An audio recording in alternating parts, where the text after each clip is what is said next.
Hell yeah. Hell yeah. Thanks for coming in, brother. I'm going to try and do this without a hat. I do all with a hat. So you don't get hat? You don't get... Oh, that's got to go. What? I know exactly what that is.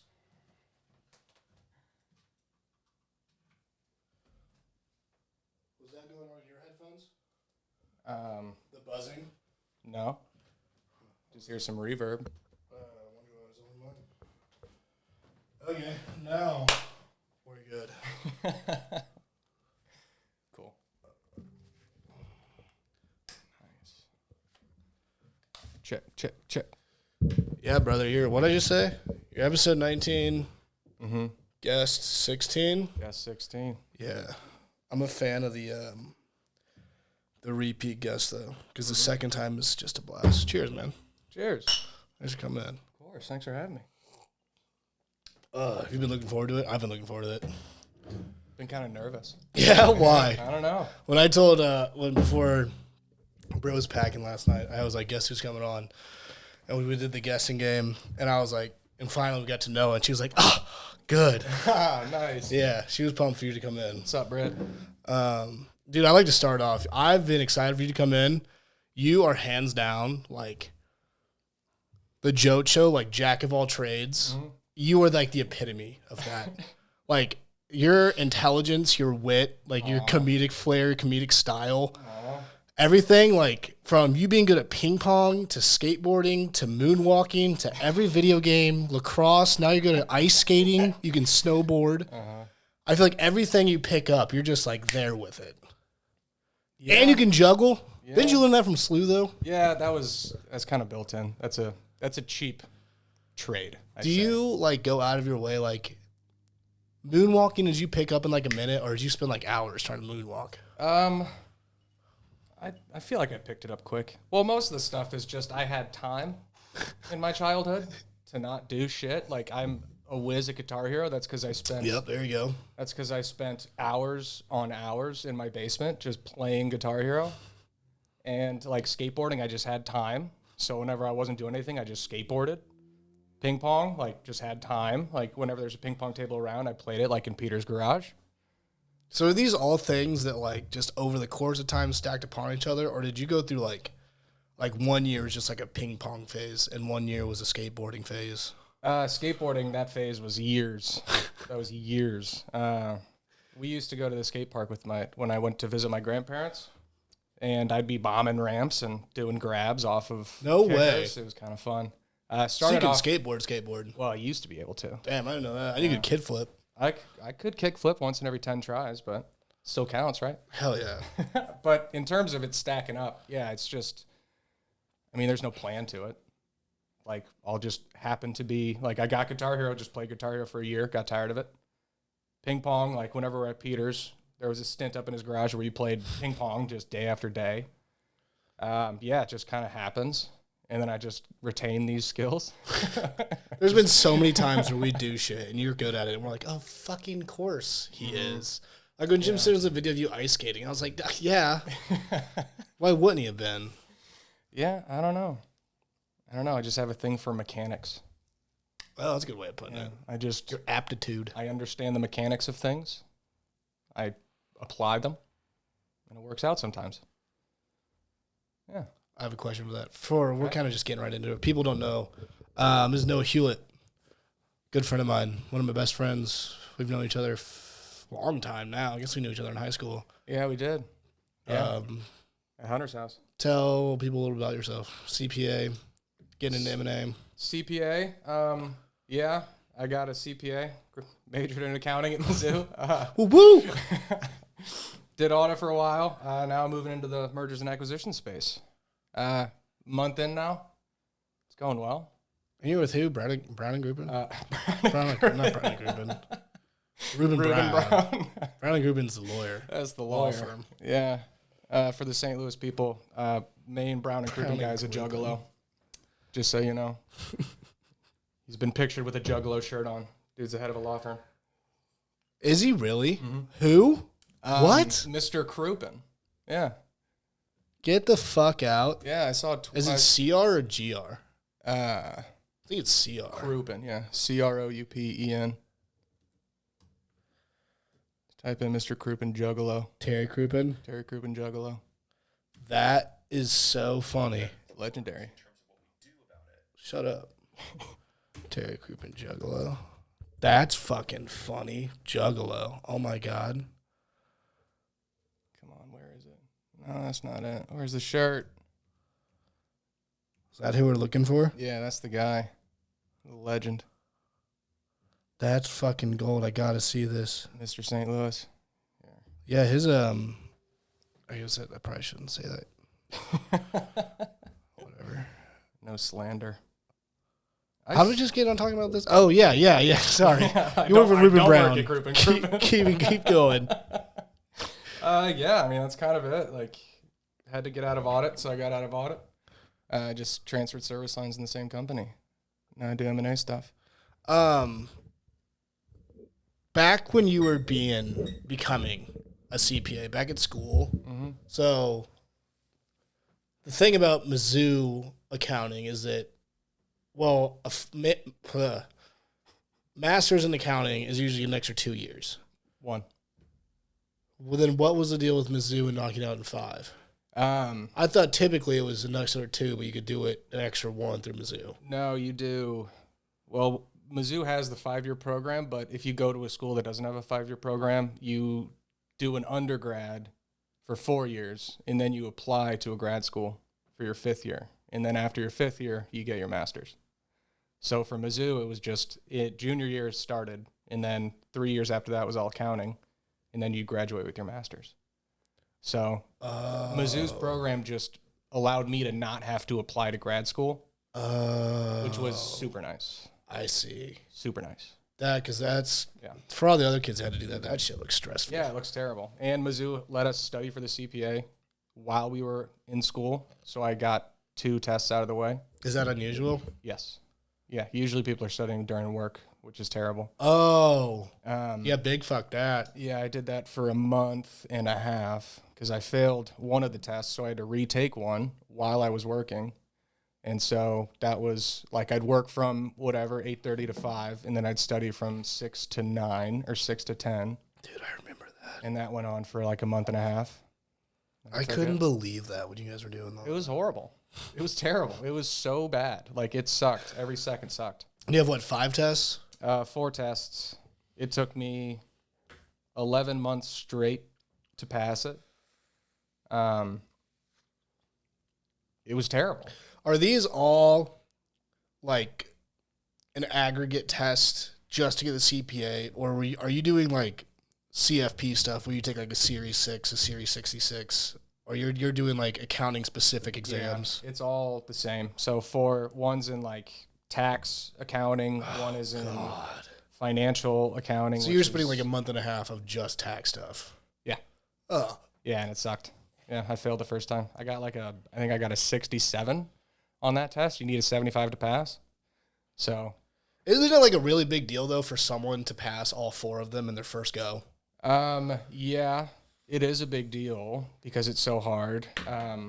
What's even bigger deal is if you get a 95 plus score on all 4, you get what's called an Elijah Watt Sales Award. And our boy Kyle Jackiebeck did that. I couldn't think of the name. I knew we just talked about that. Shout out Jackiebeck. He's at Ruben Brown too. Really? Yeah. Congratulations, brother. Good. Happy for you, Kyle.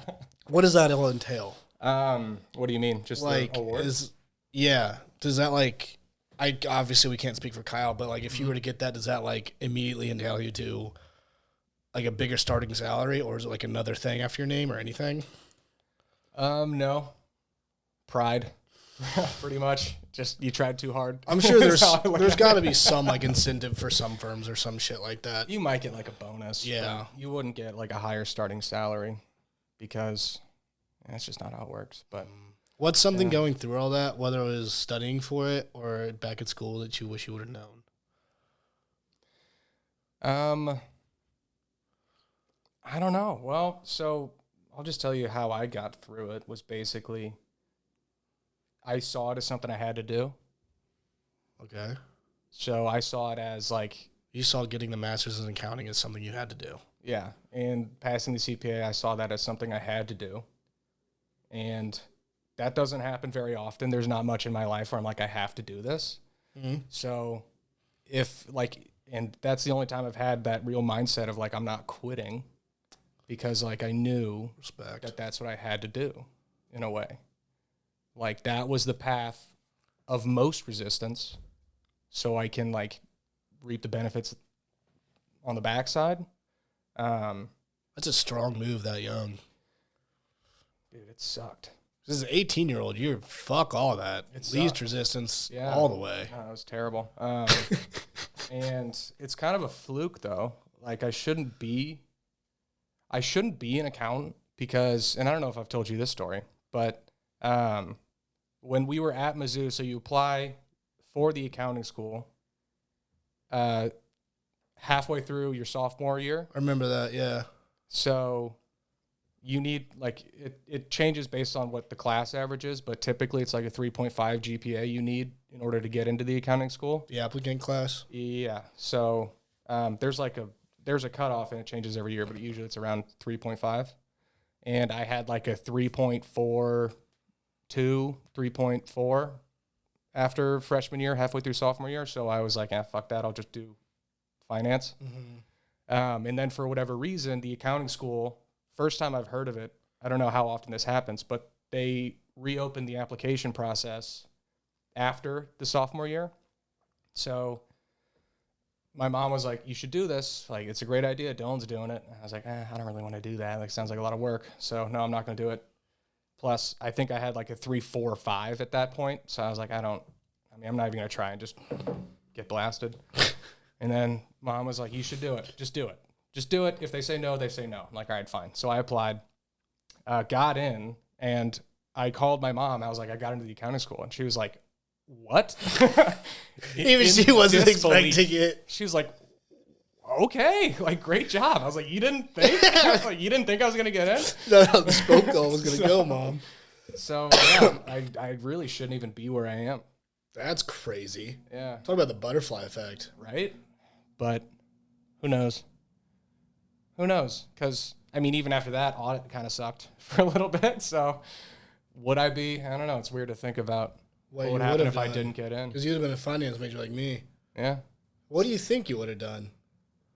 Would you have gone to like a financial like analyst job or something? I don't even know. Because finance is such a broad subject, you can do anything. Yeah, that's why I got it. Probably sell insurance. Nice. Fuck yeah. I really don't know. Let's say Mizzou offered the same thing for each of the business subsets. What word am I looking for? Hmm? What do you... Like finance, accounting, marketing, management, et cetera, et cetera, et cetera. Majors? Yeah, if you could do the same thing, 5 years, don't have to apply to grad school, halfway through that whole process, would you have gone for a different one? No, probably not. So finance is broad. Very. But at the same time, accounting is like even broader in a sense, because accounting is like the language of business. Yeah.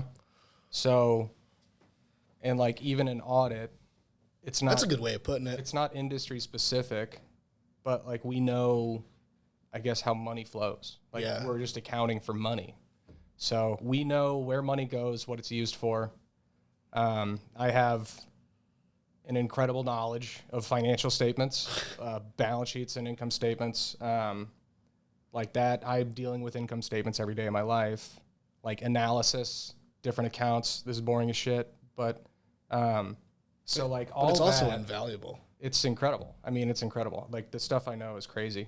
And it's like Mr. Miyagi effect where you don't really know what you're doing. Yeah. You don't know what you're learning until like you can apply it, which was crazy because after like I had that private equity gig last year and all I'd been doing is audit for like 3 years.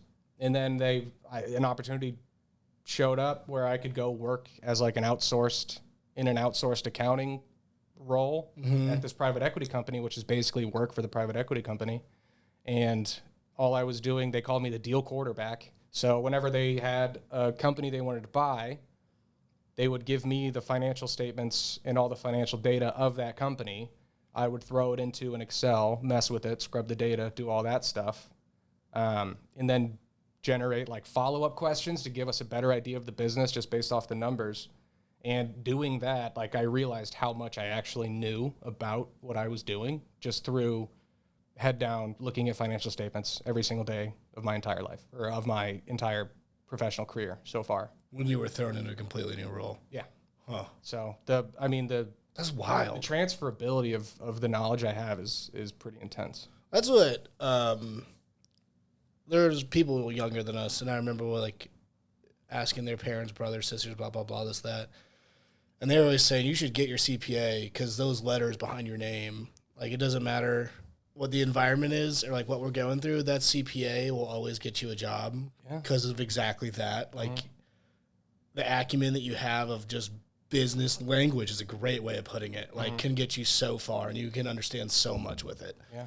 And everything that I've read, listened to, watched on this like entrepreneur starting a business, how to run a business kind of a thing, everything that they always say is like, number one, like sure, start the podcast, sell your fucking t-shirts, whatever, but go to like a community college and take an accounting course. Because if you don't know how to read the books, you don't know how to shake up, like look at the books, you're cooked. Yeah. Because if you don't know just green, red, black, you're have fun. Yeah. It's And you I took that for an extremely granted going through accounting 1 and accounting 2. I fucking hated those classes. It sucks, dude. Like I could not do it, and I still can't do it, and I probably never will. But I know the importance of the understanding of it. There's just so much to it. There's so many moving pieces. I like to equate it to Catan. Ooh, like love that. There's just so many moving pieces, but once you do it a few times, you're like, okay, you start to see the relationship and the intersectionality between all the pieces. So it's like Catan on a stupidly bigger scale. So it's all about reps, really. It's like funny. It sucked. It's funny how you put that and how we were just talking about all those random things you're good at and applying the randomness to one big conglomerate. Look at you. I think about things. I think about things. I like to think. I'm Sometimes. not afraid to think, I'm not afraid to think. Are you a free thinker? You're not a sheep? No, dude. I'm a free thinker. What was I going to go from that? School, accounting. CPA, business. Fuck. Oh, yeah. All right. So back to what I was just asking. Finance, management, accounting, marketing, blah, blah, blah. Sure. On the flip side, you're making $1 million a year. I'm making $1 million a year. Baggert Schnook's making $1 million a year. Mechanics making $1 million a year. What are you doing? I love the idea of being a mechanic. Yeah. I love it. I don't know. It just seems very... Like body work, working on an engine, welding, framework? What do you mean? I don't know. I just want to work on cars. Like maybe in Keanu Reeves' motorcycle shop or something? Dude, I just want to know how to put hydraulics in a car. Fuck yeah. Fuck yeah. I want to shoot sparks down Delmar. That's what I want to do. I've been thinking about that with that scooter I have. Like... Hydraulics on a scooter? I mean, I could bag it. Could it be done? I could bag it. But just completely dismantling the thing. Because it's not worth much money. Sure. And, like, if I were to sell it, it's not like I could pay off my credit card. Like, that's about it. So, like, it's not really, yeah. You know what I'm saying? So we'll just take it apart and mess with it? Yeah. Yeah? Put nitrous in it? Yeah. Maybe? Like, you're talking about working on an engine. Like, we can't afford a second car to work on an engine. And, like, I don't have a lawn to mow, so, like, I can't buy a lawnmower. But I got a scooter at my dad's house. Hell yeah. And I could just dismantle that fucker.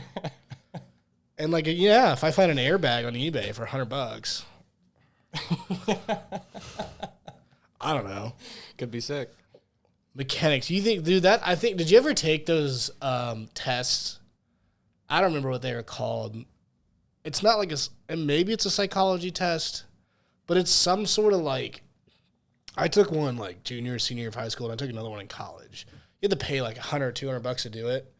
And, you know, it's like 1,000 questions total or something, and it tells you what you would be good at, but also what you should do. Oh yeah, I had to do that. Do you remember what it said? It like the thing that like ranked your is like 5 traits. And Kind it put, of. like, percentage of aptitude in each. Something like that, one. yeah. It's not Myers-Briggs. It's something else. Because that's like your personality. Like, I had to do that for college. I don't remember what it said. Well, one thing it did say was I'm not a dog in terms of like, if you want it done your way, do it your way. Like, it's not getting done my way. really? No, dude, I'm such a pushover. So I ranked like really high in empathy, I think, and I would give you that. You're very empathetic. I'm just not like, well, I'm not your typical leader, I guess, you know, like I'm not your John D. Rockefeller. I might be like the new age, I wouldn't the want to new be age like leader, Rockefeller, though. you know, Yeah. like I'm not gonna tell people to get to work. I'm gonna like help people work, you know.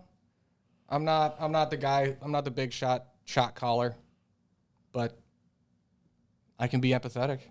That you can. I can be empathetic. I can feel for you. You know, I'll help you get the work done, but I'm not going to be riding your ass telling you to get it done by Friday. So that's kind of what that test told me, is that I'm just not a dog. More of a team player than a boss. Sure. Yeah. I don't want to be a boss, though. No one wants to be a boss. Ew. I know. They get paid a lot of money though. It told me that, like, something that I should never get into was, like, Counting. basically, like, clerical work. And, like data entry. Yeah. And, like, I knew that from the get-go. Sure. But it told me to be an engineer. Really? Yeah. What kind? Just Mechanical. That'd be cool. Yeah, and I always think about that. But then I look at, like what Berg and Naylor had to study. And, like, you know, they'd spend 3 hours on one math problem. School wasn't my thing. If I could have been an engineer without the engineering degree, I'd have been all about it. Dude, mechanical engineering seems so cool. Yeah, it seems sick as fuck. And, like, how they were working with, like, what are they, CAD machines or whatever, with, like, lasers and, like, water jets and stuff. That's sweet. Their jobs are cool. Yeah, my brother Nathan's a HVAC designer. Is he? So Dylan's the accountant? Dylan's an accountant. Okay. Dylan's also an M&A too. So, Oh, word. but yeah, Nathan, what he does at work sounds so much more fun than what I do at work. What does he do at work?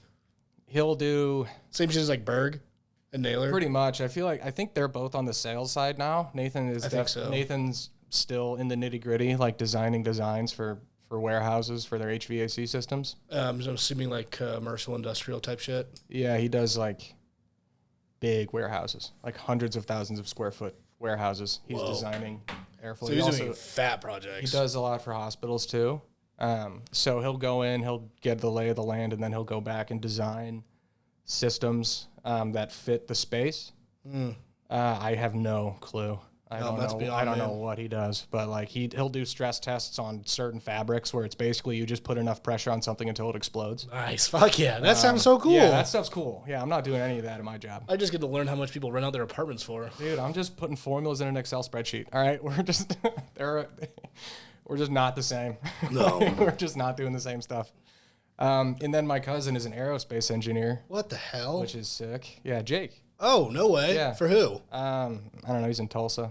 Aerospace. Is he dealing with just, like, airplanes, or is he doing, like, orbital stuff? I think he's doing airplanes. I don't think he's doing NASA stuff. He's not doing satellites? No, but I think he's doing. He might work for like a Boeing subsidiary, Sure. like designing planes or running safety stuff. Yeah, again, above our pay grade, man. don't know, We're man. not engineers. I don't know. He does plane stuff. That's all I know. He's getting his pilot's license though. That's fucking sweet. Yeah, he has a couple more night flying lessons before he's a pilot. That's terrifying. Yeah. I never thought about that. Yeah, and then he's gonna buy a plane. Whoa. That's actually more plausible than you think. You can get a single prop pretty cheap. And, like, pretty cheap, like, Well, it's like the cost of a car. yeah, right? exactly. Like a couple tens of thousands. Yeah. Yeah. You get, like, a really shitty one for, like, 20, 30 grand, 40 grand. It'd be sick. That'd be sick. It's sick. Have you ever seen the movie Planes? Like cars, but planes.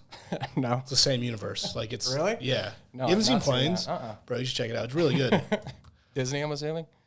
Or I guess Pixar. Yeah, whatever it is. For people who haven't seen it, Planes. Disney, yeah, Planes. Hell yeah. So like exact same premise as Cars, underdog, blah blah blah, was a racing guy, farts out, new planes beat him, blah blah blah. But there are some scenes in this stuff right here where and I don't remember his name, but he's like flying coast to coast, but he's flying like 100 feet above the freeway, and it's giving you like that perspective at like 350 miles an hour. I'm like, dude, that would be fucking sweet. And like he'll just like take like a left turn and then just like hum over like a river at like 40 feet in the air. I'm like, man, that, and like to get your pilot, because he's what, 24 probably, 23. To be able to do that solo dolo, that is like, you talk about getting your license and having freedom. That's a whole nother level. Yeah, and he was telling me about his lessons, and for a while he has a guy in the cockpit. For most of the time, I'm pretty sure he's flying with somebody. Yeah. Until like you get late in it, and then you can do like solo flies. But what is like 1,000 hours or something like that? I know to be a Boeing pilot, it's like 10,000 hours or 5,000 hours or something. It's thousands. I know that. But one of the tests he did was he had to, like, the guy would turn off everything mid-flight. Fuck that. And he would have to figure it out. He has to do it in like fog or something where you can't see anything. You can only go off of your readers. Dude. And that gave me anxiety. No way, bro. I'm crashing that plane. Crashing that plane with a pair of shitty pants. That's what I'm doing. Like, I'm shitting myself immediately. If I didn't shit him, someone else was shitting him. Yeah, dude, I'm telling you. That's crazy. Good for him. Yeah, him and his little brother, my other cousin, is doing it too. He's not as far along, but yeah, we're going to have 2 pilots in the family. I had a friend in high school, John Hightower. I don't think you listen to this, but shout out John. Shout out John. He actually sells planes now. Really? He's a plane broker. Okay. I guess that would be his title. He lives somewhere in Florida. Like PJs? He dabbles in that, yeah. Really? I'll pull up his Instagram. Hell yeah. I'll have to shoot a message on Instagram. Project Power Jam? Yeah, that's from Jono's podcast. I mean, yeah, like some of his posts will be anything from like, yo, single prop, 150,000, and then he'll like just post a jet. Yeah, aircraft broker. Nice. He'll like post a jet. It's like, yeah, 2.6 million. Yeah, look at these things. Like he sells badass planes. Damn. Let's see. With only 1,300 hours of air on this airframe.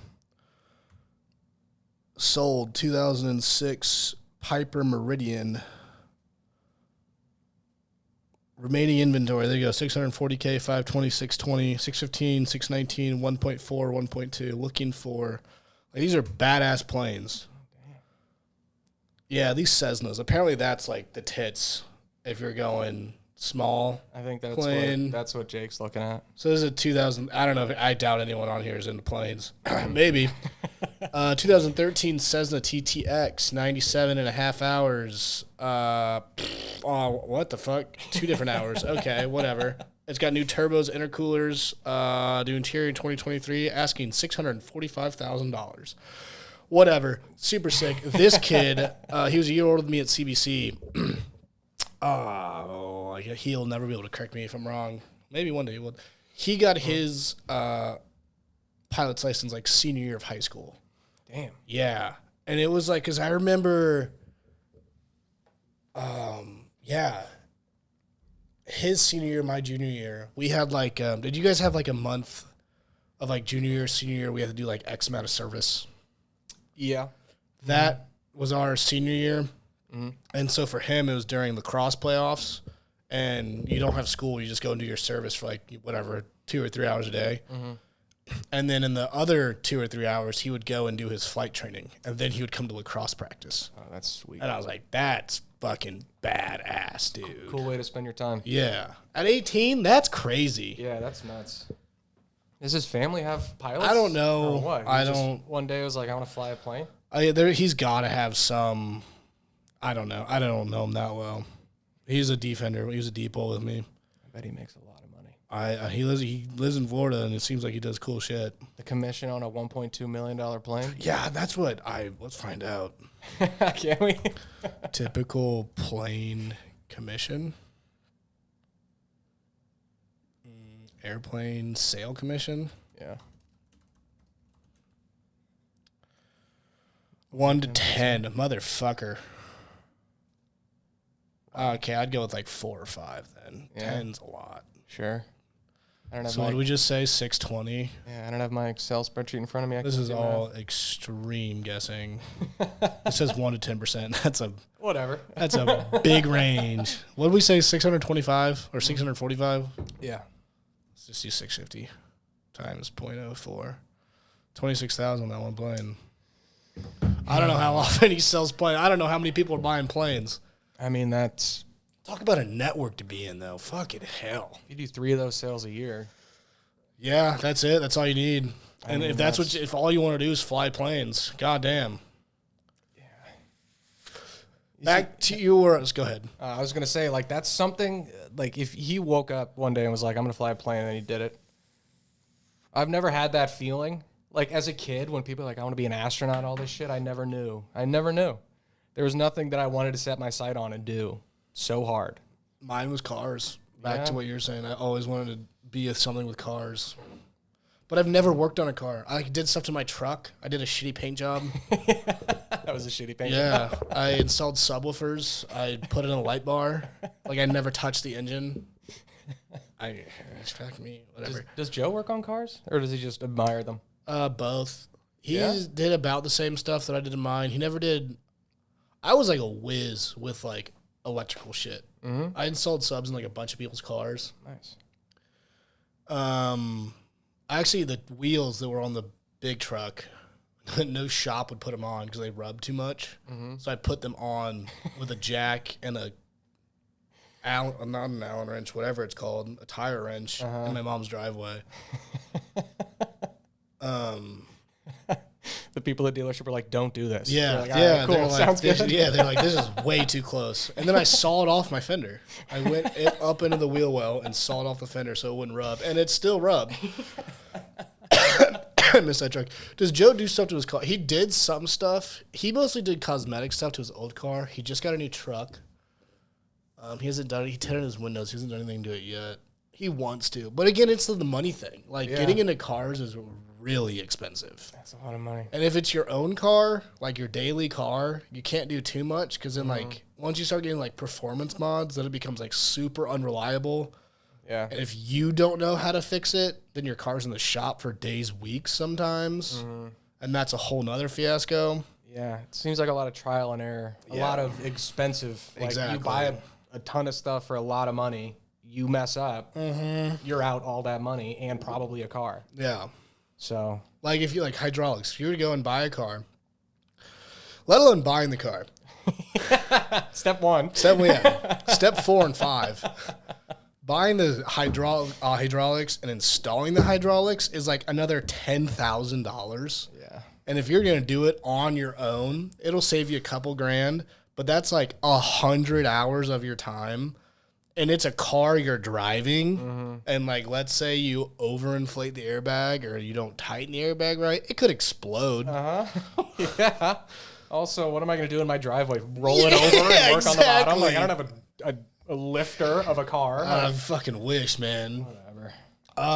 With all of that and all your aptitude for things, has there been anything that like you bought a ukulele recently? Sure did. But is there any like I guess you can call them hobbies, interests, passions, I don't know, whatever word you want to use for that, that you're like attuned to right now, or like whether it's in the next 2 years or 5 years you really want to get into? God, I want to get back into skateboarding so bad. Dude, please do. I really want I to. will go to every skate park. You said that a while ago. You're like, I just want to hang out in skate parks. Dude, yeah. I want to kick my feet down off of like a bowl and just watch. In terms of hobbies right now, golf, I guess, but not really. No, getting into crochet. That was a serious thing. I'm being serious. I crocheted a mat. That's actually really impressive that you did that in one night. Did it take one night? Like 2. I mean, 2. It's easy enough. Hours, like what, 4 hours? Yeah, if that. Yeah. I mean, it's not hard to do. But like, I want to crochet my own sweater. You know, that'd be cool. Have some swag of my own. But no hobbies really. I just work. I'm just working right now. I don't have time. Work between work and the house, and hanging out with my boys. Dude, the house. Not much time to do stuff. Isn't that a bitch? It's the worst. It's the worst, dude. And like people always ask me, like, why don't you do more episodes? Like, brother, how much time do you have? Yeah, right. You think I'm just made of time over here? Yeah. I don't get paid to do this. Yeah. No, like I had to, like today, I told you about this, but my electrical panel is 1,000 years old. And the back of it, I don't know the technical terms, but The breaker panel, in the breaker panel, there's like slots where the wires hook up to. all the breakers. If you take those out, the metal piece behind it Oh, yeah. is like black, which means Oh, it's fried. it's crazy overheating because this panel was put in the house basically when it was built, it seems. Which is what, like 90 years ago, 80 years ago? It was built in 1920. But no, the panel was probably put in the 90s, maybe early 2000s. And I brought the electrical people in there like this, how, like, these usually have like a 10 to 15 year life. And the amp, the charge, the battery, I don't know what it is in it. The company that made it doesn't exist anymore. Yeah. So Pacific? I couldn't tell you. That's on deals that I've looked at. We've gone through some, and they're like, I think it's Pacific. Whatever. Mm-hmm. And they're like, those got to be replaced. I'm like, it looks fine. It's like, they're not in business. I'm like, Yeah, and then probably don't want to buy a Saturn right now. But so that's got to get fixed. That's an easy $4,000. So today I was like scheduling it all and putting the down payment on a fucking electrical panel today. Yeah, that's fair. So yeah, money and time, two things I don't have right now. So in Yeah, terms we of got hobbies, experience though. You know what I'm talking about? All Yeah, day, dude, I can put dog. shit on my resume. Yeah. No hobbies. I need to do stuff. What about you? You doing anything right now? Hobby wise, Yeah. outside, I really want to get back into whittling. Yeah? I enjoyed it. You did that for a little bit. I did that for a forgot little about bit. that. Yeah, I still have the stuff like around. Mm-hmm. I don't know how to sharpen a knife. I tried, didn't work. Isn't it kind of easy, though? Yeah, you think? You would think. I also think I bought really shitty knives because I bought a fuckload of wood. It's basswood. Sure. Is like it's like this really like if you they're like these 2 inch by 1 inch blocks. Like they fit in your palm. Mm-hmm. That's what you carve like little owls and stuff out of. Sure. And like if you press hard enough, you can make an indent with your thumb. Like it's very, very soft wood. That's why. That makes sense. And I got into it, and I bought stuff to sharpen the knives, but I don't think I was doing it because you have to do it at X angle. If you don't do it at X angle, and if you do it too hard, you dull the knife. Mm-hmm. But on top of that, real whittling knives are like $50, but you're supposed to buy like 2 of them because there's one's like shucking it, the other one's like fine tuning. And I was like, I'm not gonna spend $200 getting into this hobby.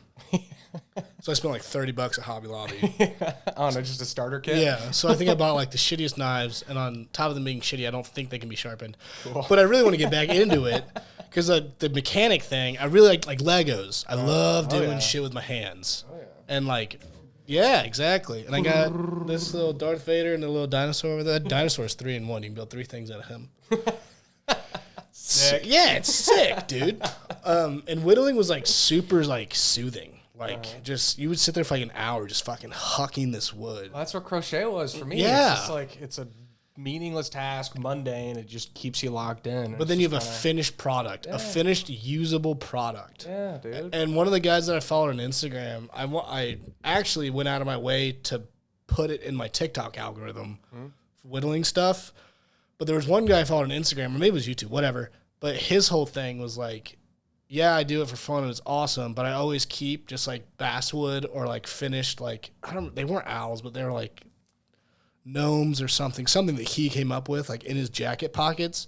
And like whenever he would go out to eat, like on top of like the $20 tip, he'd just like leave him like a little thing. Oh. Yeah, exactly. Yeah, that's nice. And like, you want to talk about kids, grandkids, or like stocking stuffers or, birthday presents, like fins. It's like on your birthday, it's like, yo, here's a dolphin, that kind of thing. Or every year give you like a different cat or something like that. Or like be able to whittle like a lab versus like a German Shepherd versus like a Bernese Mountain Dog or something like that.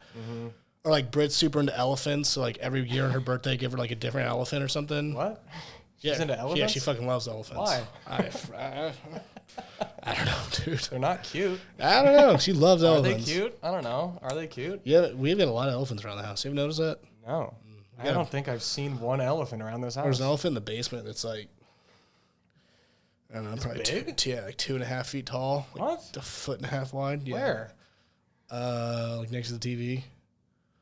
And there's like a bunch of mini ones. There's like a candle holder somewhere. There's one out by the TV. Is there any in here? I'm sure there's somewhere. Well, okay. We have the canvas thing. We have an elephant one somewhere. I don't know why she's into elephants. so funny. She really likes elephants. Mm-hmm. Yeah, no. Bow hunting. Yeah. That's if I guess I don't know, like I don't know what word you want to use. Passion, hobby, interest. Mm-hmm. Like I don't know. Yeah. But bow hunting, you shot it. What'd you think of it? It was scary. It was It cool. was very scary. Super awesome. I played it off real cool because I'm a tough guy. But like the first time I shot it, it shot like when I wasn't expecting it to, and the fucking thing whipped my arm. I had a fat bruise on my forearm. The string did. Mm-hmm. Yeah, the first like 3 times I did it, I kept my index finger like up because you're supposed to like keep it relaxed. Mm-hmm. And like the first 3 times, it just nicked. Like it, I was bleeding and it nicked my index finger off. Dude, it hurt. Because it's in front of it, pulled back, so the tip's here, and then it shoots and just like nicked my finger. Yeah, dude, that shit hurts. I really want to fun. get into that though. Yeah, that'd be awesome. I still haven't hunted. The only hunting I think I would like is duck hunting. I would say get into bird hunting Bird hunting? Yeah. in general. Yeah, that'd be cool. Duck, pheasant, dove, chucker, I've only shot a gun twice. but a shotgun. Shotgun and a revolver. Mm. We went to a shooting range one time. Me, my brother, some of his friends, just to shoot guns. Nice. And scared the shit out of me. Dude, it's wild. Scared me. It's wild. It's crazy to hold that much power in your hands. Yeah. Yeah, that stuff's nuts. That's one thing that like we don't need to get political. But you know me and like people, I'm into guns and I'm pro Second Amendment very hard. It is very hard to defend. Yeah. Like I have my reasonings, but like I struggle with it a lot. And especially like someone that hasn't shot a gun, they go and shoot a gun and they're like, holy shit. It's like, yeah. Yeah. Holy shit. Yeah, dude. Like the revolver, just the recoil Yeah. on it and like how fast from trigger pull to target getting hit. Like the whole thing is just insane. It's an explosion happening in your insane. hand. It was a thing invented to kill people. Yep. That's nuts. And it's going at like, I don't know, Well, probably not people kill things, but still. I'm going to guess like 1,000 miles an hour. It's like feet per second, isn't it? Yeah. 2,700 feet per second. So 3,000 kilometers per hour. So it's like what, 2,000 miles an hour? I don't know. MPG. Nice. MPH. 1,800 miles an hour. That's fucking fast. That's insane. And like a shotgun, dude, like a slug shot puts a cannonball size hole in your chest. Mm-hmm. And again, I'm pro gun, I'm pro 2A, but like you shouldn't be able to just be 18 and go and get these things. Yeah, I have your guns. You know, I don't care. It should be harder to get. It should be harder. That's like my only thing. Like have as many guns as you want. I don't care. You should have to prove some sort of stability before you can have a gun. That's 100%. That's as political as I'll get. But like, have your guns. I don't care. They're fun to shoot. I see the enjoyment in it. They're fun to shoot. They're But, like, wild to shoot. Well, dude, when I shot that 50 caliber, I was like, motherfucker, you could buy this fucker? Yeah. This thing's the size of a table. It knocked a water bottle off from reverb. You said you had to like keep your mouth open or Yeah. something when you shot it, or else it Yeah. like blow out your eardrum. Because the airwaves would give you a concussion. That's just unfathomable power. Like I can't even process that. I love it. That would dislocate my shoulder. Yeah. I don't think I could do that in my current state. I'd have to work out before I go shoot the barrel or the bear 50 cal. Oh, dude, the first time I remember, the first time that my dad took me out shooting shotguns. I had a purple bruise on the inside of my shoulder because it's so much. If you're not used to it and you don't know what you're doing, like it'll fuck your shoulder up. Yeah, dude. I believe it. I haven't. I want to see what it's like to shoot an AR. I'll take you out. That's what blew me away. Yeah, I built one.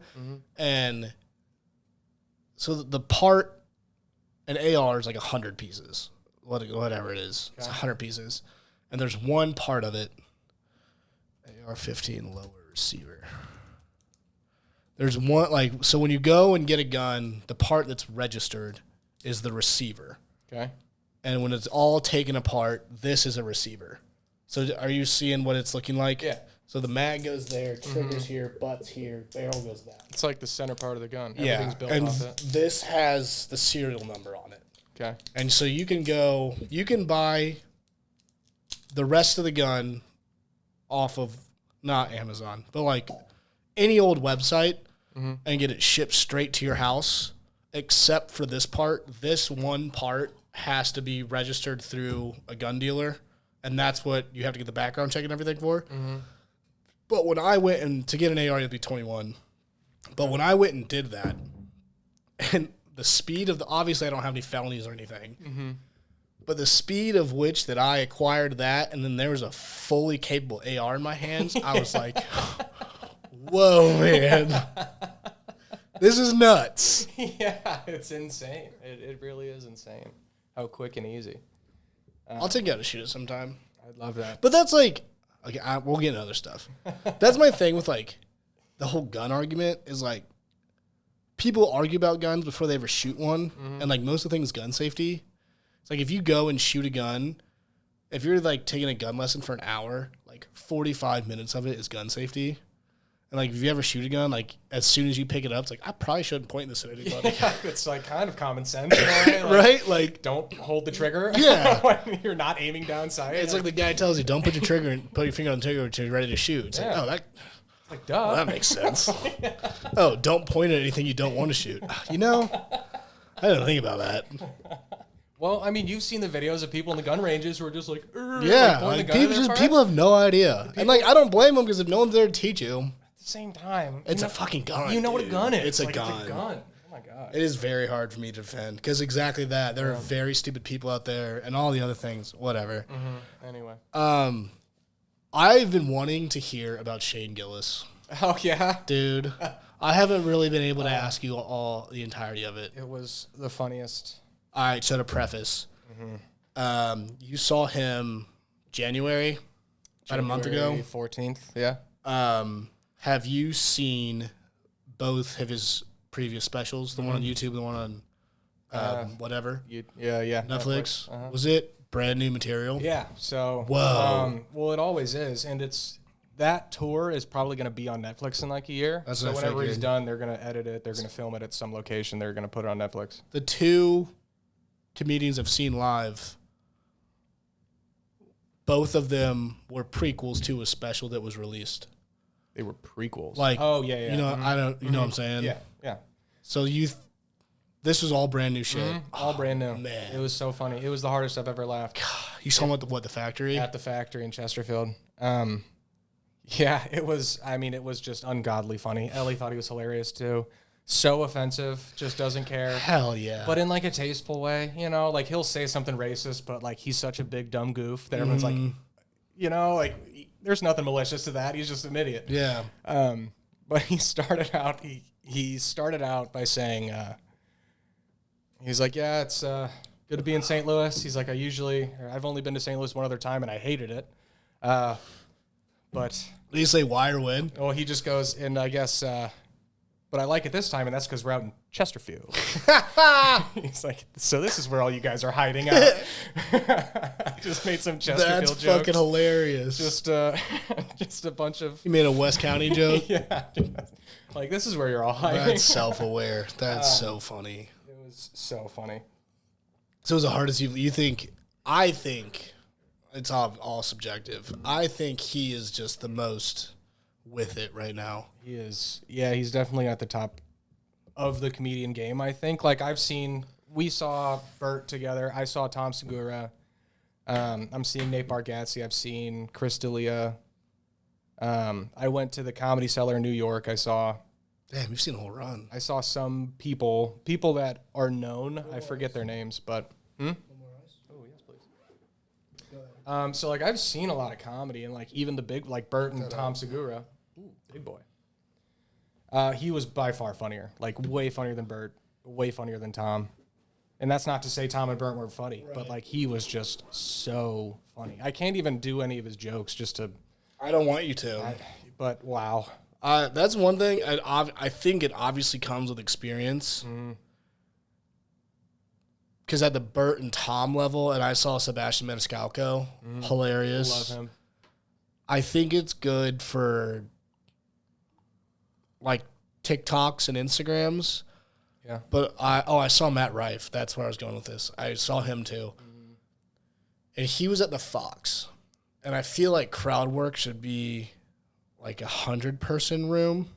You know what I'm saying? Yeah, doing it at the Fox. Which is like 4,000 people. It's not. And he did it there, and it was like a third of his performance. And I feel like that's just like kind of filler. Again, I'm not a comedian. I can't speak for all that. But I really enjoy, at that level of comedy, I want it to be all skit planned out. Yeah. Yeah. Like, have your jokes prepared. And you can freestyle, but doing a crowd work thing, I love it. Like, like you said, people at the Comedy Cellar, I mean, there's exactly. There's less than 100 people there. So perfect place to do it. Exactly. And I've heard bad things about Matt Rife. I tried to watch his special. I turned it off. It just doesn't seem like my thing. He was really funny live. But it was very, I think he's our age. Ish. Yeah. It was as if like, he's been doing it for like 10 years or something. But it was like very 24-year-old comedy. Yeah. Like he talked about like sex and like he was like fucking and like he talked about like fingering and like pussy banging and stuff.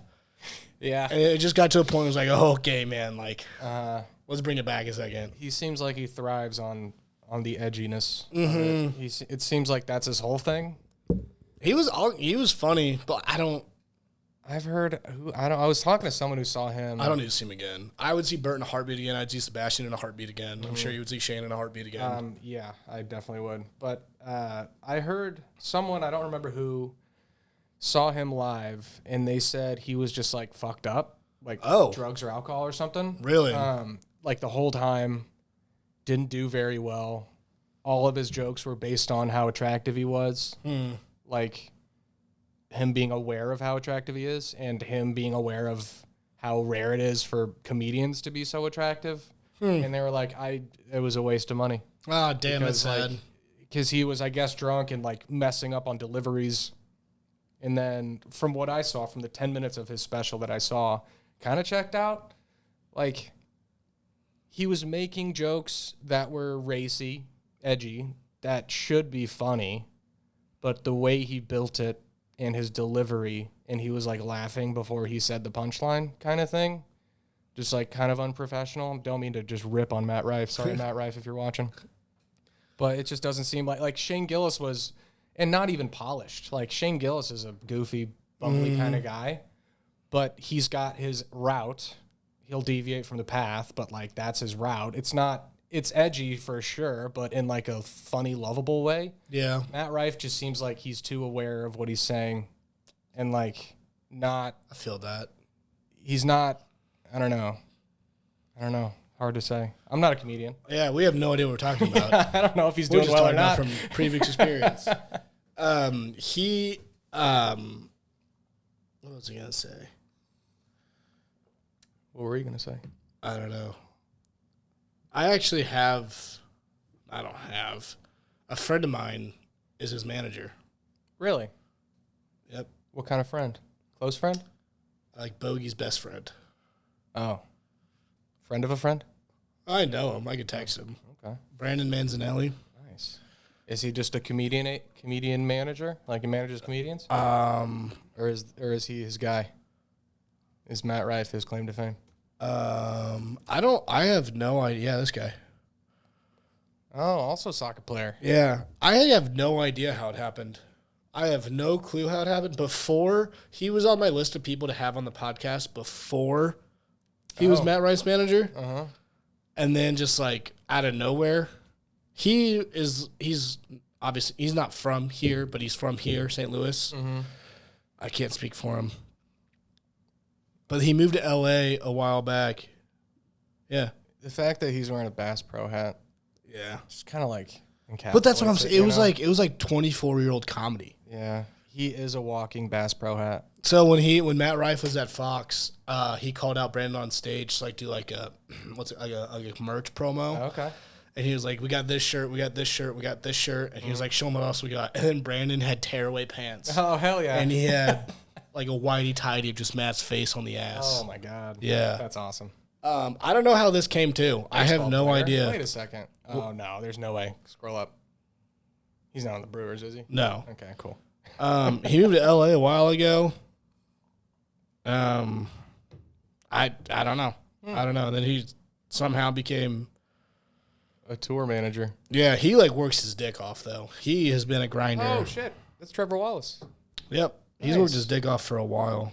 Brandon's a great guy. He's an awesome guy. Cool. What's up, Brandon? Yeah. Nice. To your view and everything, have you ever thought about getting into comedy? Do you ever write jokes or anything? No, Really? I've been told to. You know Jake Pizzatola? Yeah. He told me that. Didn't he do comedy for a while? Yeah, he did. I think he still does. Or he did comedy. Does stand up? He does. He did stand up. He was a part of an improv group for a little bit. Oh. That's something I could not do improv. That's bro. terrifying. Yeah, that's That's terrifying.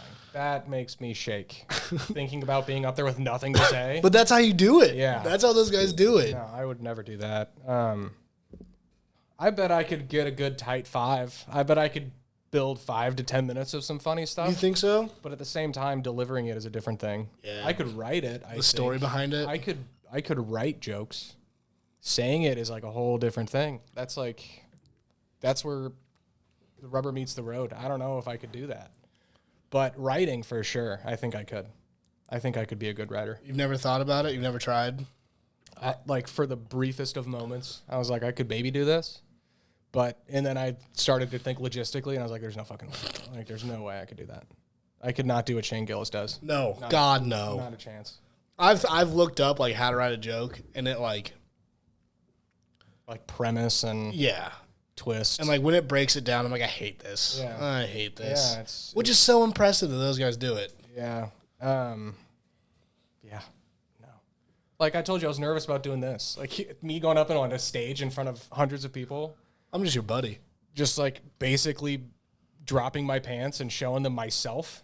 Like, because comedy, what they're doing, well, Shane Gillis is kind of different, but some people are just like leaving it all out there. Yeah. Like just dumping all of their vulnerabilities and insecurities in front of you, trying to make it funny. And then if it doesn't work, you just told everybody you're gay sometimes. You Yeah. know? Like, Yeah. I couldn't do it. No, I couldn't do that. I appreciate you for asking the question. It means I'm kind of funny. But I think you're hilarious. no, in terms of doing a performance, no way. What about you? Huh? You ever thought about it? Yeah. Do you think you would ever go? I don't want to say like career path change, but like a ghostwriter kind of a thing. Like how the SNL skits have writers. I mean, I just don't think I have. I'd have to start doing stuff now. Right, but like you just said you could think you could do that. Do you think you could write out like the entirety of like a 5-minute skit? Because I remember, go ahead. For sure. I remember back in college, we would always say like, dude, we could totally write like a South Park episode. And then you see like the behind the scenes and I'm like, there's just no fucking way we have that in us. I need to start keeping notes because I've thought of some funny skits. Like I've thought of some crazy stuff that I thought, like I pieced together a skit in my head at the time when it happens, and then I forget about it. I need to start writing stuff You should down. start writing it down. But yeah, I think I could write some funny stuff. I do think so. Whether I'm going to do it for a job or not, probably no. But if you want to turn this podcast into a skit show, yeah, I've got all the equipment. I'll be a writer. Do whatever the fuck you want to do. You don't even have to rent it out. Logistically, though, no, probably not. I wish I was that bold. I'm too scared to just drop everything and start a new path, I get you know? that. Just not a courageous person. I wonder how I don't even know how you'd get into that. Like, would you like, Because, like, legally and all that bullshit, like, let's say you were to write a 5-minute, like, 10 5-minute skits and to send them to SNL, how, I guess if it's through an email, you have, like, proof. Well, like, they could just jack it. Oh, yeah, for sure. I also don't think that's how SNL gets skits. But you could, I mean... As an example. You could... Because most of how that happens is you're either a stand-up comic or you have your own, like, YouTube channel where... I don't even know who's on it. He's hosting it this weekend. Who is? Shane Gillis. Really? After he got fucking fired a couple years ago. He got fired? Yeah. From SNL? Yeah. For doing what? He was supposed to, I don't know if he was going to host or be in a skit or something, but it was before he was big. And there was like, have you ever listened to his podcast, Matt and Shane? Secret podcast? Yeah, I listened to the one with Theo Vaughn. Hilarious. Yeah, so funny. And they're on like episode like 600 or 700, something like that. And it was from episode like 100. And I don't think it was racist remarks, but it was like racy jokes or something. And it came up and it got sent to them. And they're like, we're not going to deal with this. You're off the show. Damn. I can't believe you haven't heard that story. No, I haven't. And it's like total full circle how he's back on it now. Doing the stuff that got him kicked off. Yeah, because now he's huge and SNL's fallen off. And they're like, hey, come back, please. Yeah, we need you. Tell that joke. Yeah. That's funny. I don't know. I mean, you could probably reach out, or if I really thought about it, I could probably reach out to some low-level YouTubers. Say, hey, I could make your stuff better. I have thoughts for different TV shows and stuff that I write down, but it's the nitty-gritty, like the filler stuff. Well, because it's a formula, like you were saying. There's got to be all the elements. Like I've got the big plot in mind, but you want to talk about 10, 100 episodes? That's a lot of talking. Well, yeah, but if that's your job, you got a lot of time to talk, you know? Yep. Like it takes you, I don't know how long it takes to shoot something, but you're not shooting it all at once. If you are, you've got like a week off, days off or something. That's what impresses me the shit out of with South Park. Yeah. How they have a week. Oh, yeah. That's insane. You just throw it together. How many, well, they got him in like episode, or season like what, 30? 24, I think. Ellie's super into South Park right now. We've probably seen every episode past season 5. South Park season. Season 26 or 27. It's 25. It says, will South Park have a season 26? Wait, why is On season January 26 17th, 2023, release a teaser for season 26 with no date announced. All right, so still, they have like what? But that's the thing about them is that they don't release a season with it already made. They make them with current events. And they're released on Sundays or Mondays or something like that. Yeah. So they have all of 5.5 days to put it together. And back in the day, they were actually cutting out construction paper pieces to put it all together. Crazy. Yeah, they didn't have any animation stuff. If you were to put a gun to my head, I could not write a single episode of that in a week. To come up with that kind of funny. Not to that level. No way. Well, again, like, what's his face? Bill Hader. I mean, he's just like a different level of intellect. And like, he throw comedy into it as well. He's a whiz. He is something, He's man. a wizard. Yeah, he's hilarious. Season 1, you and I could probably write a season 1 South Park episode. Season 26, no way. Why? Why do you say that? Because it's a formula. They've figured out their feel. In season 1, it was just like, let's do whatever. Let's just make mean jokes about Sarah Jessica Parker looking like a horse. Like, that's the joke. But it's a whole episode. We got 30 minutes of that. Yeah, but now it's just baked in, and like there's so much to talk about. It's so nuanced. But season 1 was kind of bad. I don't know if you've ever seen season 1 of South Park. I don't know what I've seen. You can't even understand Cartman. The animation is literal cardboard construction paper. It's not that good. I remember as a kid when I lived in Ohio, in the back of our basement, we had like our playroom. This is, 2 bedrooms basically put together. Yeah. But that was where like the VCR TV was. And I don't know if it was like my dad's old shit or like his college shit or what, but one of the VCRs was the first South Park movie. And it had the devil on it. Oh, yeah. That one's funny. Yeah, that one's hilarious.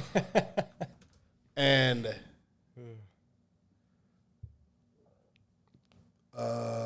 Yeah, that. Yeah, that one. That's a funny one. We had that, and I didn't know what it was, but I knew that it was on late, so I wasn't allowed to watch it. And there were times I would put it in the VCR, like when I thought my parents were going to come down, but then when I heard them coming down, I'd like rip it out and like put it back in. And that was like my first taste of South Park at like, 6 years old or something like that, which was probably around season 1. Yeah. Season 1 was in like 2006. No, not 2006. Like 96. Like 2001 or 1999.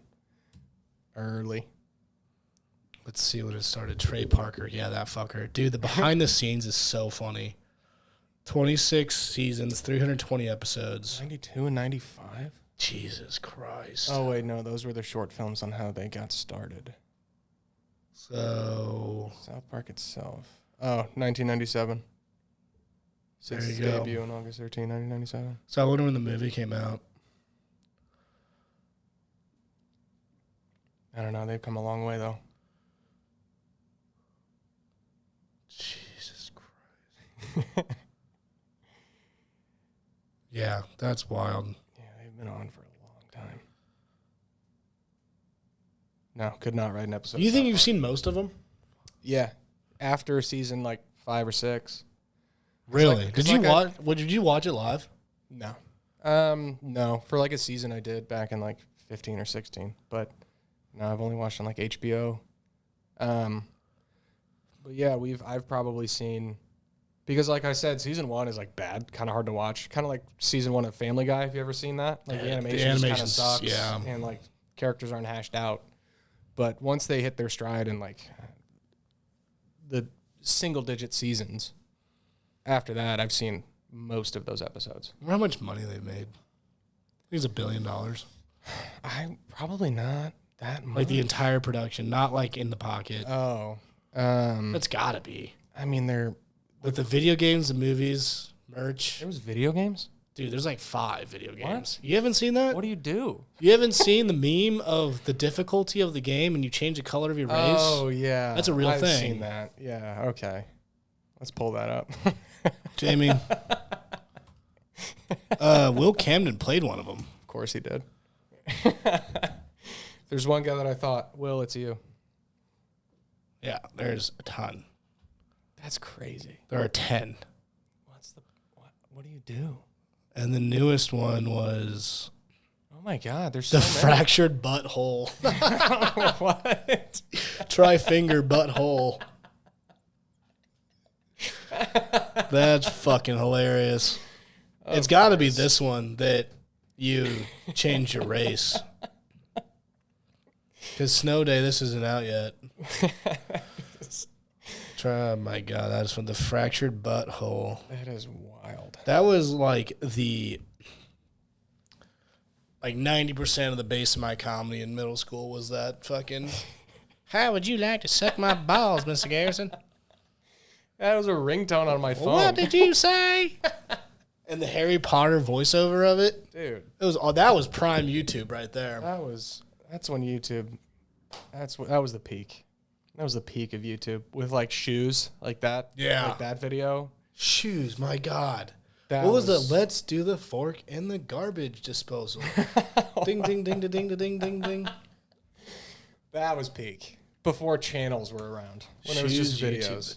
When it was just videos. This. 17 years ago? Jesus Christ. 2006? Really? That long ago? I wonder if this is the original channel. And like Muffins. I think Muffins was the one I'm thinking of.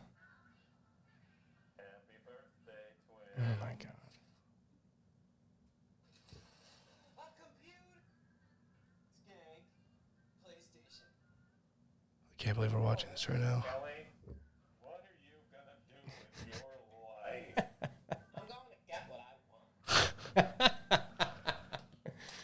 Is that Tom Selleck on the back? Picture of Tom Selleck on the wall.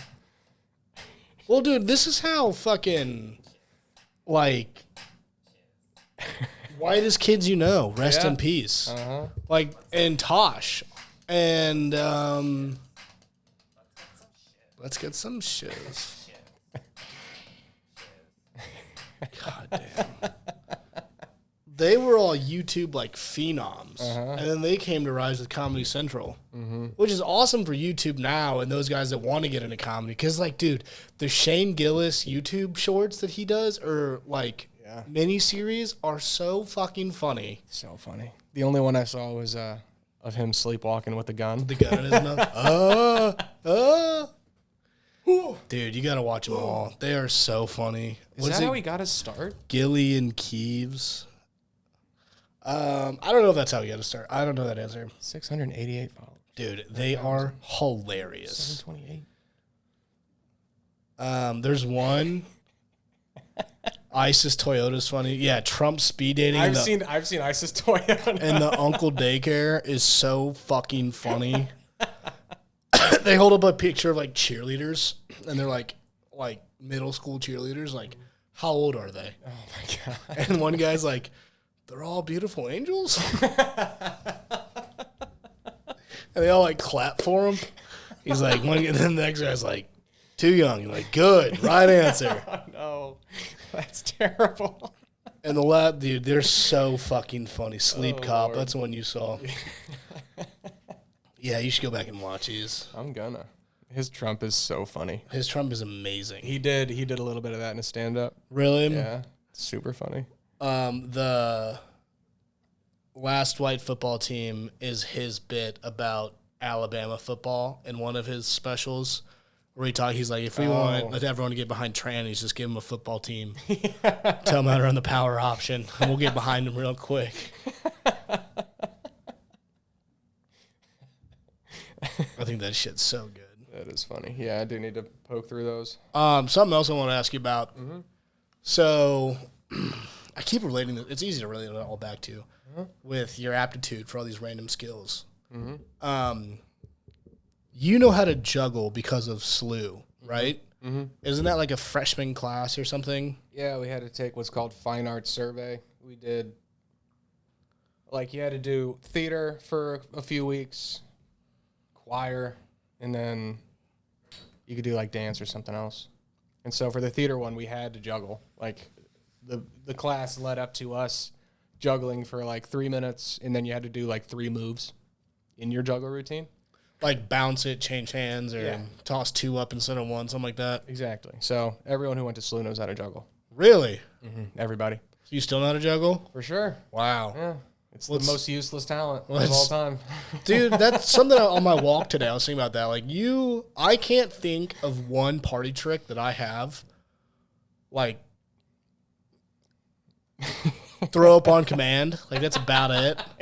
And you've got just like a plethora of these party tricks you can do. Well, it's like, I don't know what I can do until someone's like, do this. I'm like, oh, wait, yeah, I can do that. I don't, like, nothing is at the forefront of my mind. So, you're one of my good friends. You're one of my more intelligent and empathetic friends. Well, thank you. SLU, obviously, to get into, just from the get-go, you have to be a pretty intelligent kid to get in and to keep up with the curriculum. And SLU's curriculum and the structure of SLU's teaching, do you think that has impact on what your knowledge, like topics that you're knowledgeable in now, and like the structure of who you are today? Yeah. How so?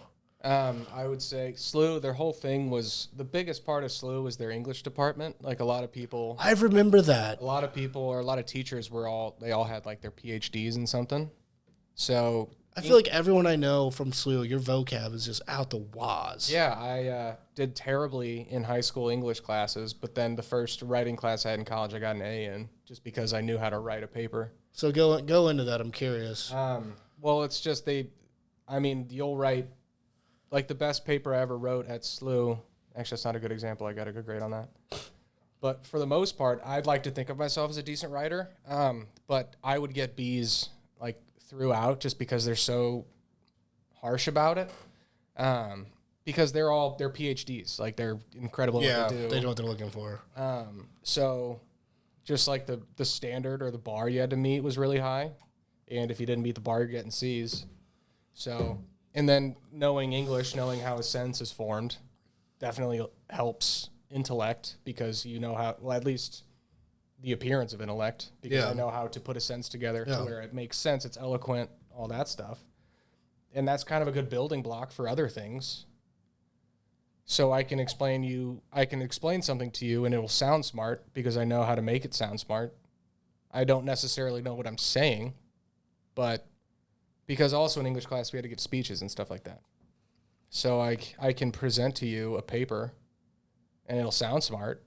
Like you've probably seen videos of those people who like teach you how to public speak. They're saying nothing, but they're doing it with inflection and all that stuff to make you think they're saying something good. It's super profound. So they'll literally tell you what they're doing. I saw a video of a guy saying, now I'm up here as the presenter, so all your attention's on me. But if I add pauses and draw out the sentences and then give a sharp inflection, it helps you think I'm building to a point. And he just kind of did that throughout this whole thing. And it sounded like if you put words in the speech that weren't just him talking about what he was doing, it'd be a great speech. That sounded exactly like Chep. Like Chep? That's a compliment. Yeah, I respect Chep. I do too. Chep's a great example. Like the speech he gave when we were out there. That was my exact thought. Just a great speech. Like good inflection. He hit the points he should hit. For the dribble, he kind of rushed it along a little bit. Not enough, still articulate. But he said, he gave us his speech. It was very meaningful, very like profound in a way. Concise as well. Yeah. Just eloquent. He knows how to give a speech. He could have said nothing. He could have just said filler words, but with the inflection or whatever. It helps him sound smart. So with English being such a heavy emphasis in slew, it's just a good building block. Whenever Kellen comes on, I am curious about the same exact question. Kellen will give you a better answer. Because I asked him that a couple weeks ago with his, he'll correct me. I'm sorry, Kellen. I think wasn't he an English major? Uh-huh. Yeah. And I was curious if he took like journalism specific classes. Because with this, obviously, I want. I don't call these interviews, but conversations would be better. And like, obviously I'm in sales, so they coincide with each other.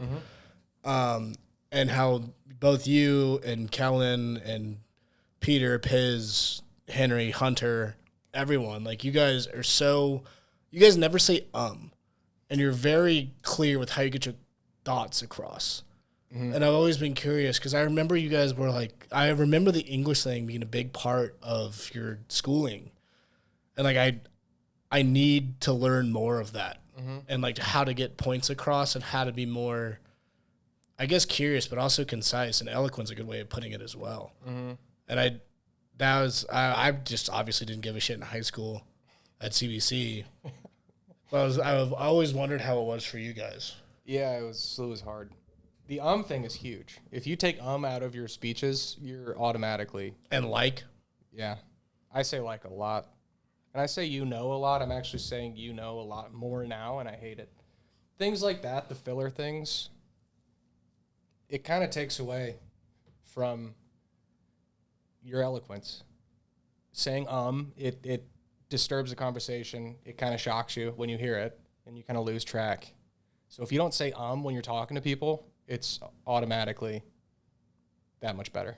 Do you think that background, that base, helped you with like overall confidence or like your aptitude in like interviews? No, I was a terrible interviewer. Because in my interview process, I've caught myself saying, like even just like thinking, it's like, well, tell us about this. I'm like, where in reality, you could just. Yeah. Taking time. Yeah. Being comfortable with silence is huge. Yeah. Because silence is powerful. I just did But silence is powerful. It's easy to. If you don't have anything to say, don't say anything. But then once the thing comes to you, you say it calmly, and then they think the silence, because you're allowed to think in a conversation. You don't have to answer right away. If you say, it's just weird. It gives off the wrong vibe. But if you're silent for a little bit and then you start talking, people just think you were thinking. And you're allowed to think.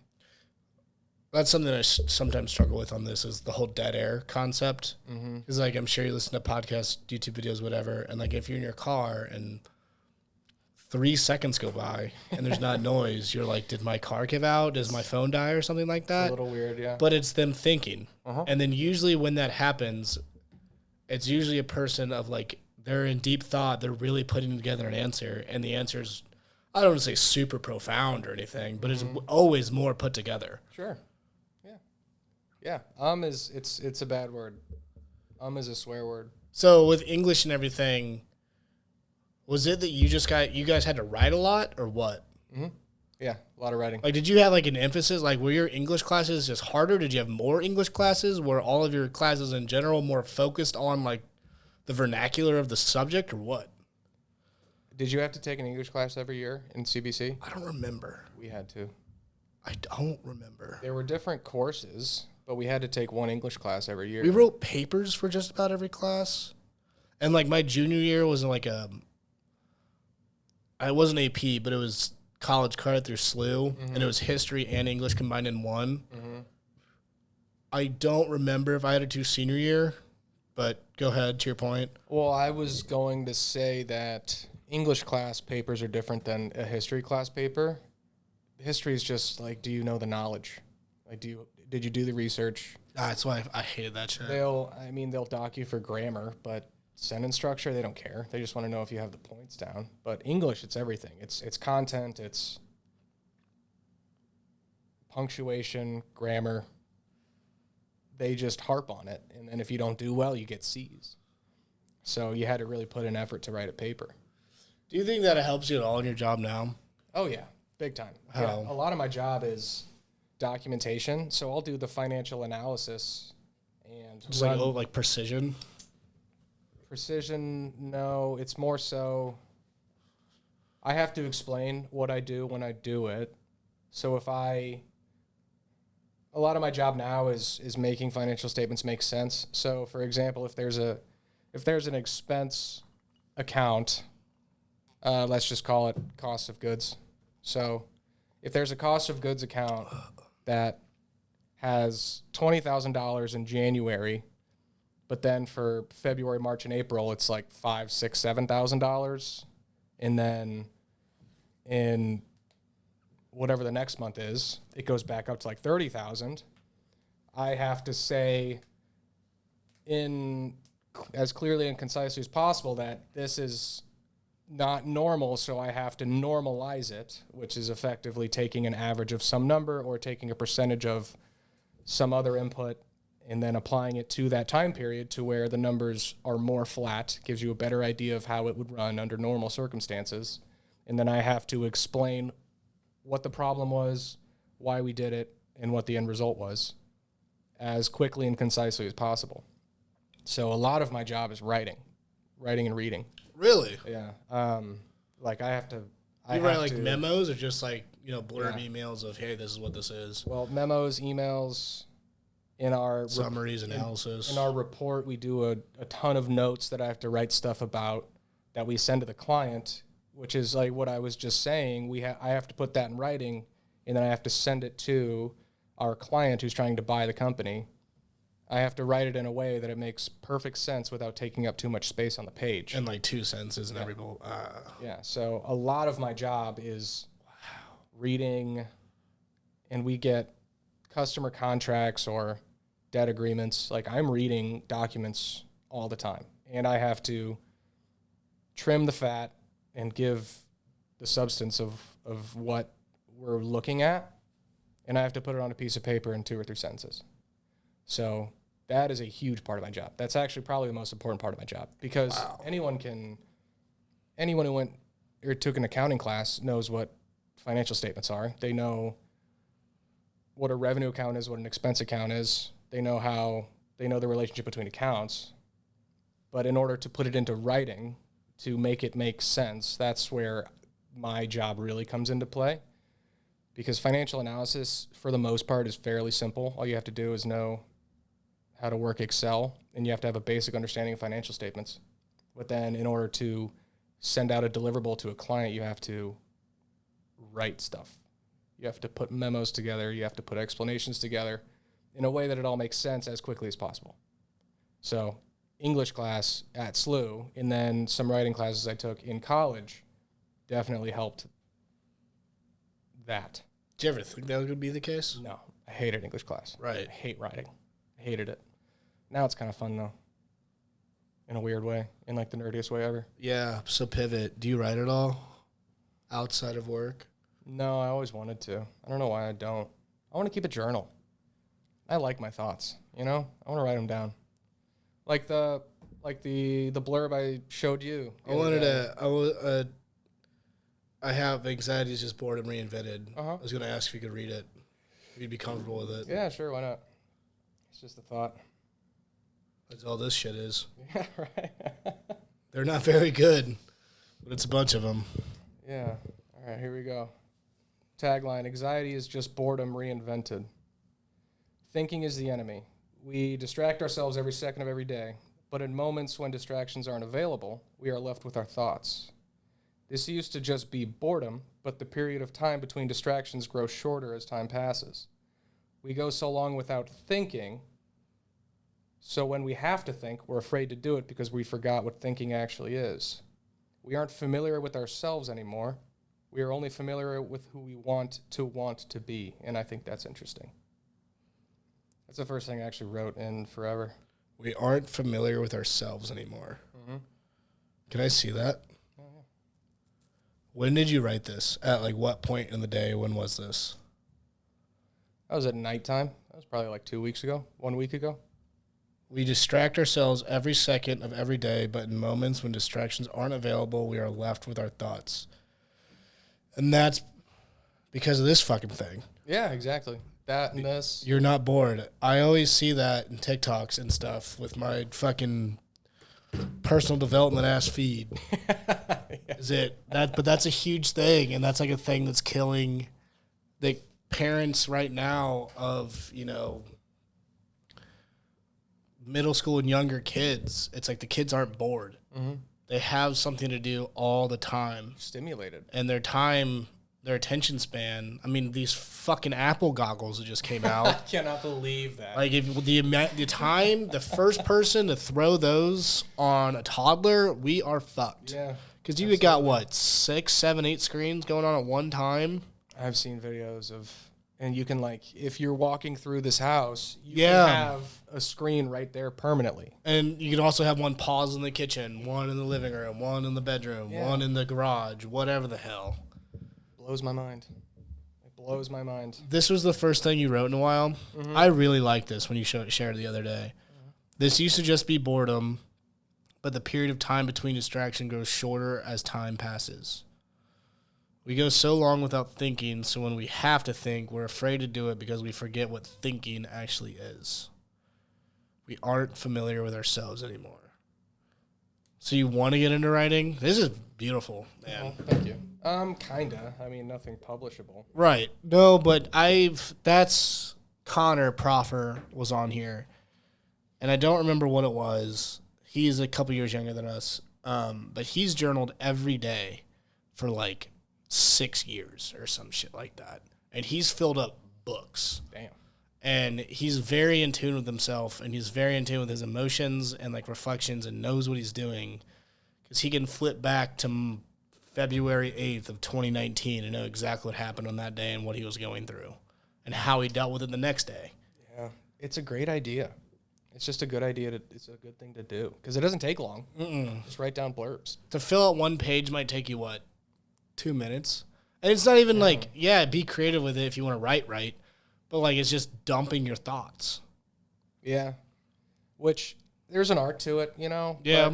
And there's a filter in your head right now because you don't write a lot. Like with that, when I was writing it, not that that's a book or anything, but I've tried to write things before, but whenever like I had thoughts, I'd always think of how to put it down on a page in a better way. But when in reality, like edit real time, but you should just write down what you're thinking, which is kind of what that's talking about, is like we always have this filter, which comes with the distractions, which comes with who we want to be. Like, Yeah, that's crazy. everyone wants to be an influencer, supposedly, but I think they just want to be an influencer because that's who has all the limelight right now. That's who looks good. That's who's built. Like, all these fucking, like, my whole feed is filled with just ripped dudes who are just in the gym all day, like Sam Sulek. I'm sure you know who that is. Just these beastly men. And it's like, I want to be that guy. But in reality, I don't want to be that guy. I don't wanna be Sam that seems guy. miserable. So it's like, I want to be that guy just so I can look good. But in reality, I kind of want to be me, just a better version of me. I don't want to be Sam Sulek. So kind of where I'm getting at with that is, like, you don't, like, we just want to do things.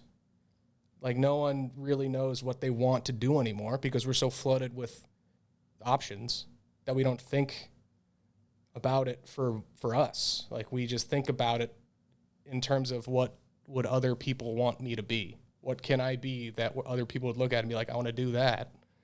In reality, you pick something that you like, do it a lot, refine it, and make it yours.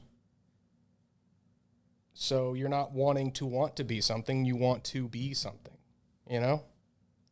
That's very clunky. No, If I wrote it, it'd be better. don't want to be something. Don't want to be something, want to be something. But that's the problem, is, like, we don't know what we want to be because our minds, We're just flooded with shit 24/7. we're not thinking. Like, we're not thinking. We think, obviously everyone thinks, but we're not thinking properly. And writing helps that. Writing helps that. It helps clear the filter. There's this guy, I really like his shit. His name's Dan Coe. I don't know his real name, but he's like he's an influencer, but he calls himself a micro influencer because he's like in the education space of like solo entrepreneurs. And he had this post the other day.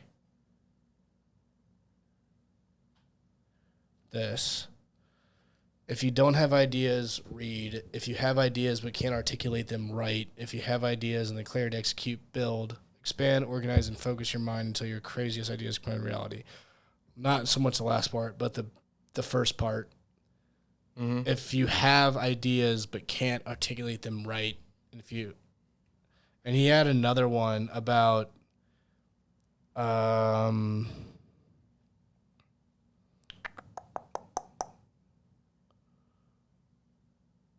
he had something really good the other day about writing, and he was like, people have thoughts and they have ideas, but it's always so convoluted because they don't put it onto paper and think about what they're thinking about. I don't know where it is. I'll have to find it. But it's that exact thing because, like, I'll catch myself, like, you know, it's the whole fucking, I'm sure you've seen it with the slot machine effect of Instagram and all of the social media apps. If you're bored with the boredom cure, you just hit the slot machine and it gives you a million new things to look at. Oh, yeah. And it's never ending. And people are scared. Me, you, everyone. Yeah. Go to a restaurant and put your phone down and just sit there. You're the weirdo now. Yeah. And that is tough. It sucks. And I think you should get into writing. That's something that I asked Connor about, and why I wanted to have him on, was because I knew he journaled, and I know how much he's journaled, and he does very well. And I have a journal. God, dude, I've had it for. I'd be curious. I bet the first page is from 2020 or 2021. And I might be 20 pages into it. Really? Like 15 pages into it. Front and back. So, like, over the course of 3-something years, I've journaled 30 times, maybe. And it's funny. And it feels good to do it. And I did it one time. I did it for like a week straight. And I was like, fuck yeah. Fuck yeah. But, like, for a week, I did it.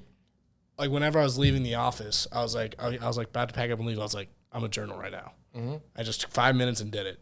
And it was crazy what you dump out on that paper. Because you just start writing, you're like, today was good. did this, did this, did that, did that, did this, did that. I was thinking about this, and then you start like writing. It was like I was thinking about this because I want to do this and I want to do that, and then you end up filling like 3 pages. And you're like, damn. I think I'm gonna start a journal now. You should. It's a great idea. Because that felt good. When I wrote that, that felt good. Like, not because I thought the idea was good, just because I hashed it out. And it's not eloquent.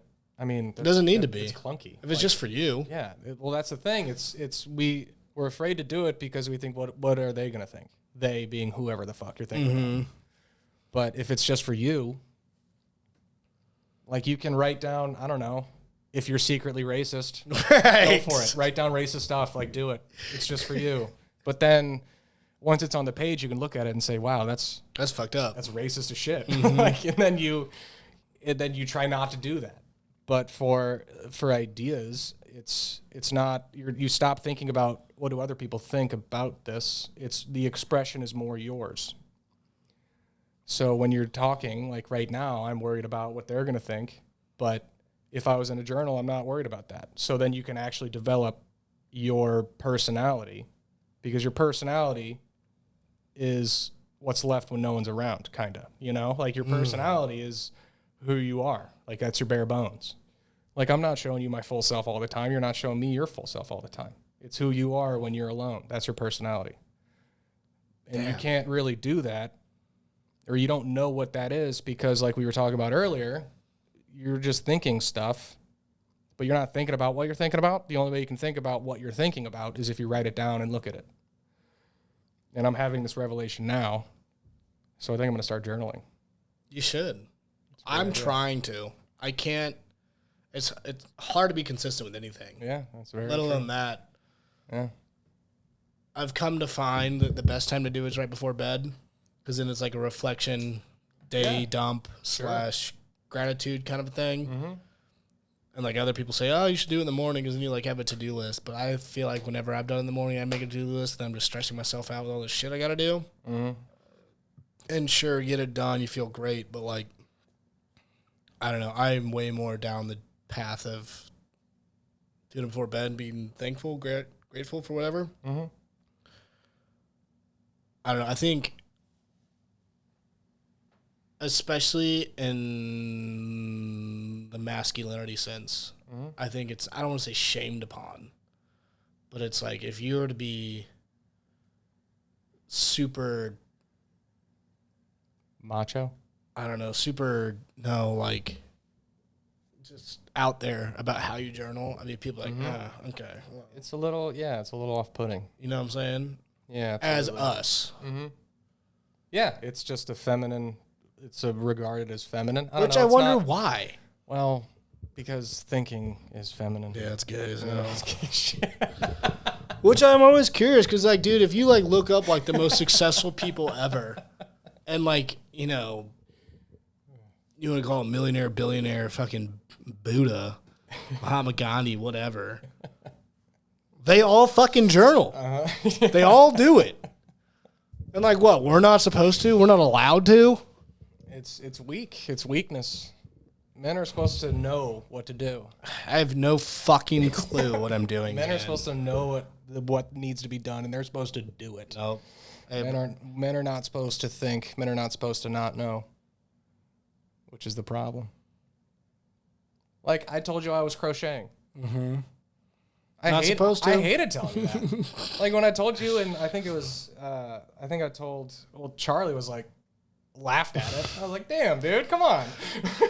I'm trying new things. I had fun. It was a fun time. But yeah, crocheting is not widely regarded as a masculine activity. But I don't know. I enjoyed it, so I did it. And I'm But that's the doing whole thing. Who gives a fuck? That's what I'm trying to adopt. Is like I'm just gonna do what I want to do. Do you read? I'm starting to, yeah. I've read Obviously, you read. Do you read? the number. I'm actually reading a book now called Billy Summers by what's his name? Stephen King. It's the personal development path is very boring. I have a ton of the books. I read a ton of them. They are a drag. Yeah. A lot of them could be emails. But one that I think is worth reading is The Subtle Art of Not Giving a Fuck. Man, I've talked so much shit on that book. Dude. I hate the title. Dude. But is it good? Is it worth it? You know me. I don't give a fuck. I run a shitty podcast. But that's the whole thing. It's the subtle art of not giving a fuck. Because, like, once you don't give a fuck, you crochet in Forest Park for all I care, dude. And, like, it's like the whole judgmental thing is like, what? Okay. Yeah, right. I highly, I forget who wrote it. It's just... Mark Manson, yeah. He's got a good podcast. I just think of that book as some quirky thing girls can put on their Instagram stories. No BS approach cuts through the fluff, delivering straight talk on how to make your peace with not being perfect and focusing on what really matters. And, dude, I read it. I think I read it senior year. Maybe I read it junior year. I think I read it senior year. And I crushed it. Like, 4 days kind of a read. Mm-hmm. 200 and... What did you say? 272 pages. And it's like it's 150 pages is what it really is. Highly recommend it if that's what. Nice. I'm in. I mean, I tried the personal development. I get it with the title. Well, so that was just the. I get it. I just need to forget about that. I'll read it at probably after I read this book. I'm reading this book at a snail's pace. Because I like fiction. I like sci-fi. Like, I read Dune. Dune was sick. I think that's what reading should be. But, like, I call it self-help. The personal development stuff. Like, I bought Atomic Habits because I think you were reading that, and then I think Charlie read it too. I made it, like, a couple chapters in, and I was like, well, what is it? Dude, most of them could, like 99% of them could be emails. It gives good, it's a good insight, really, but... It's great insight, but I don't need 400 pages of it. I need 10 pages of it. It's trying to, like, tell you how to make good habits, but what I got from it was basically, I don't know who wrote it. Was that Malcolm Gladwell or is that someone else? No, he's Outliers. Oh, yeah. But basically, for what I got out of Atomic Habits... James Caldwell?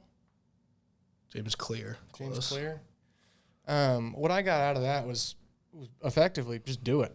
Yeah. That's really what... 3, 2, 1, just do it. Like, that's kind of... Like, in a nutshell, that's what a chapter said to me. It's like it gives you all this stuff. Like, if you make very small habits, they'll turn into big habits.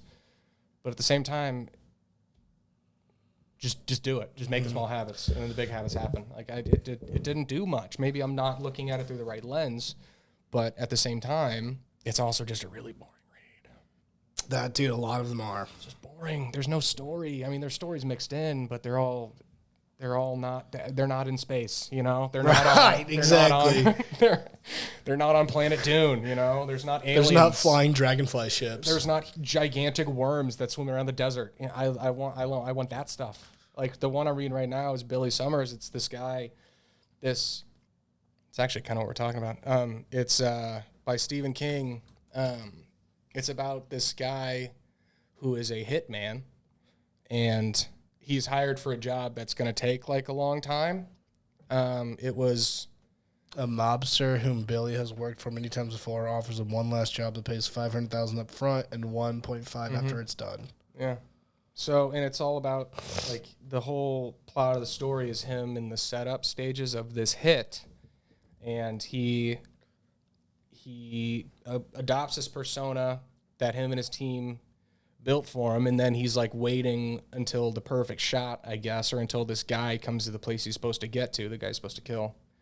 And he ends up just becoming a part of the surroundings. He fits, or he just gets into his role, and he starts writing, actually, just to kill time. Really? So that's funny. It's all, yeah, exactly. Like, it's that, because that's kind of what we were just talking about. So I'm reading that. It's got a story to it. There's characters. There's arcs, development. There's thoughts. Like, reading fiction books, there's a lot of, like, actual knowledge in there too, because the author has to know stuff to make it real. So there's just random teachings in like all of these fiction books that is actual knowledge. That's applicable knowledge. So it doesn't have to be self-development for you to learn something, which is why I kind of like reading, is because you learn random shit. Like I kind of know what a hitman should do. I think I should be a hitman. I think I could do it. Make a lot of money. Just from reading this book. Like it's fun. And then, but the self-development books, it's like, just do it. That's Just do something that I think about reading, and why I think a lot of them, they all have good insights. However, I think the whole self-development author thing, sometimes kind of a cash grab. Mm-hmm. Because I started using the app called Headway. I know about it. It's like, you probably got ads for the micro-learning thing, and it's fucking awesome. Because it's basically audiobooks, but every chapter is basically summed up into 45 seconds to a minute and a half. Like the key points. Okay. And you can either read it or listen to it. And it either takes 15 minutes to listen to or about 10, 15 minutes to read. Mm-hmm. And like I was saying, most of those self-help books could be an email. Just a or memo. a memo. Yeah. Like they could be. And a guy that I follow, he's kind of a psychopath, but Alex Hormozy, you've big jack dude, long hair, beard that talks about business. You've probably seen on Instagram. Jamie?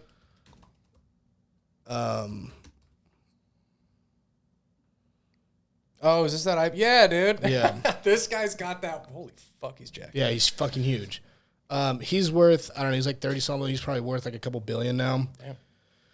Whatever. He said it best. He was like, he said it that most self-development books could be emails. And he was like, I don't read them, I study them, which is a great way to put it. Because like, I don't need to read a 600-page thing about selling. I need to study the points about the book, the points about selling in the book. I don't need the fucking word vomit of 20 pages about it. Yeah, that's a great point. However, reading in itself, and what I'm agreeing with you, is that I think people should read more and don't worry about the self-development thing. Because that was my whole thing with not my whole thing, but a frustrating thing about that I had with 75 Hard is that it says specifically 10 pages of a self-development book. Oh, I thought it was just any book. Self-development book.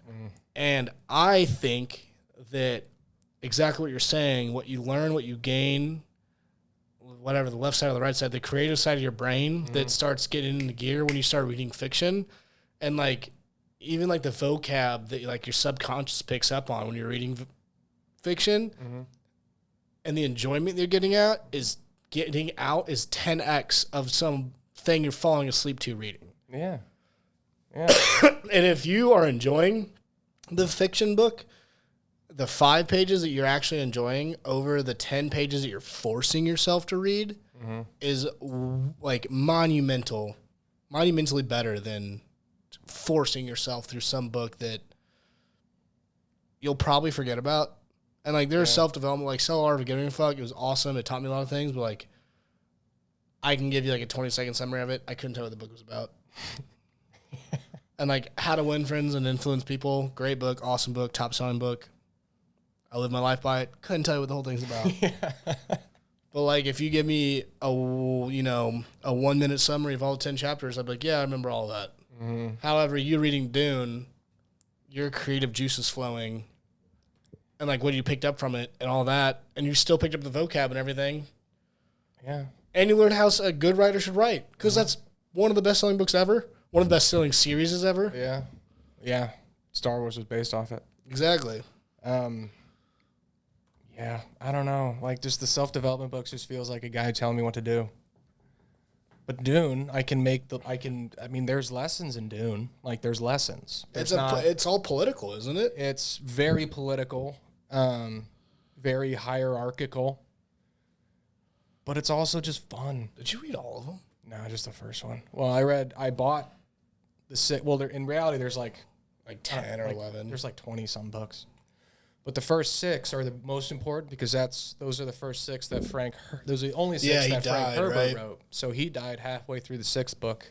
And then his son and brother or uncle or someone wrote the rest of the 6th book, and then they together wrote like however many else after that without Frank. So the first 6 is generally what people are talking about when they talk about Dune. The others are just whatever.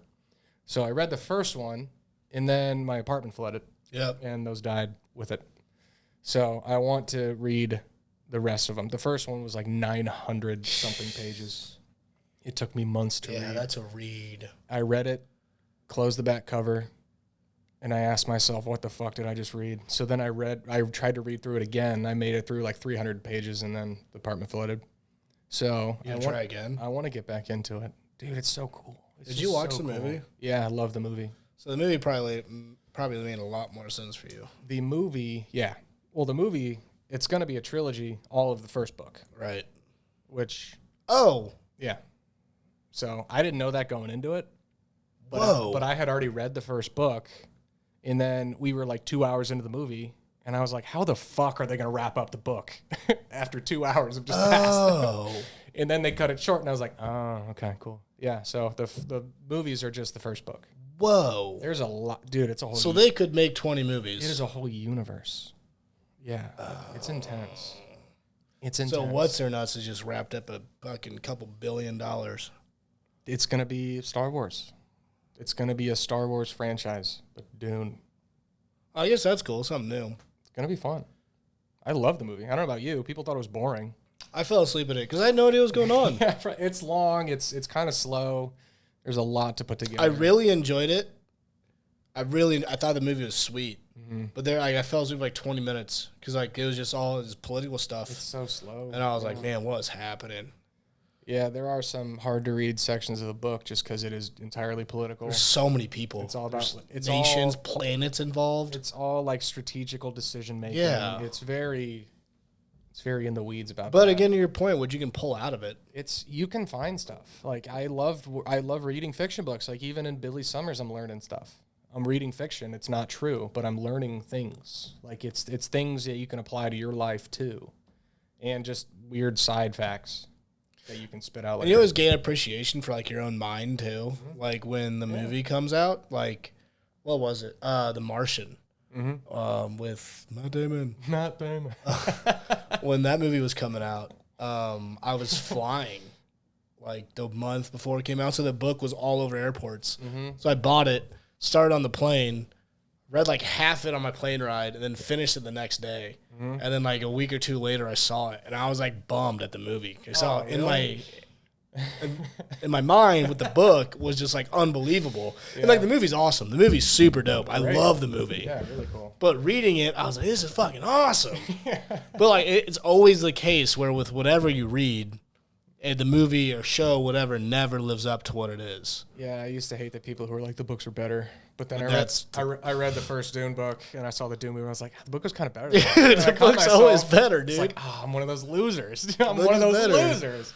Yeah, no, the book is almost always better. Did you watch Terminal List with Chris Pratt? No. That's a book. Terminal List? Terminal List, Mm-mm. as in his kill list. Yeah. And the book is by Jack Carr, who's used to be a SEAL. And it's a whole series. It's like, I don't know, it's probably 5 or 6 books.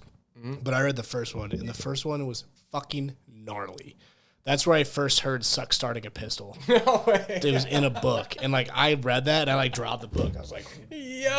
whoa, dude. But then I watched the series, and the series is on Amazon with Chris Pratt, and it's amazing. It's awesome. It's intense. It's a classic, It's you a know. series? Oh, Yeah, sweet. it's a Okay. classic, you know, political thriller.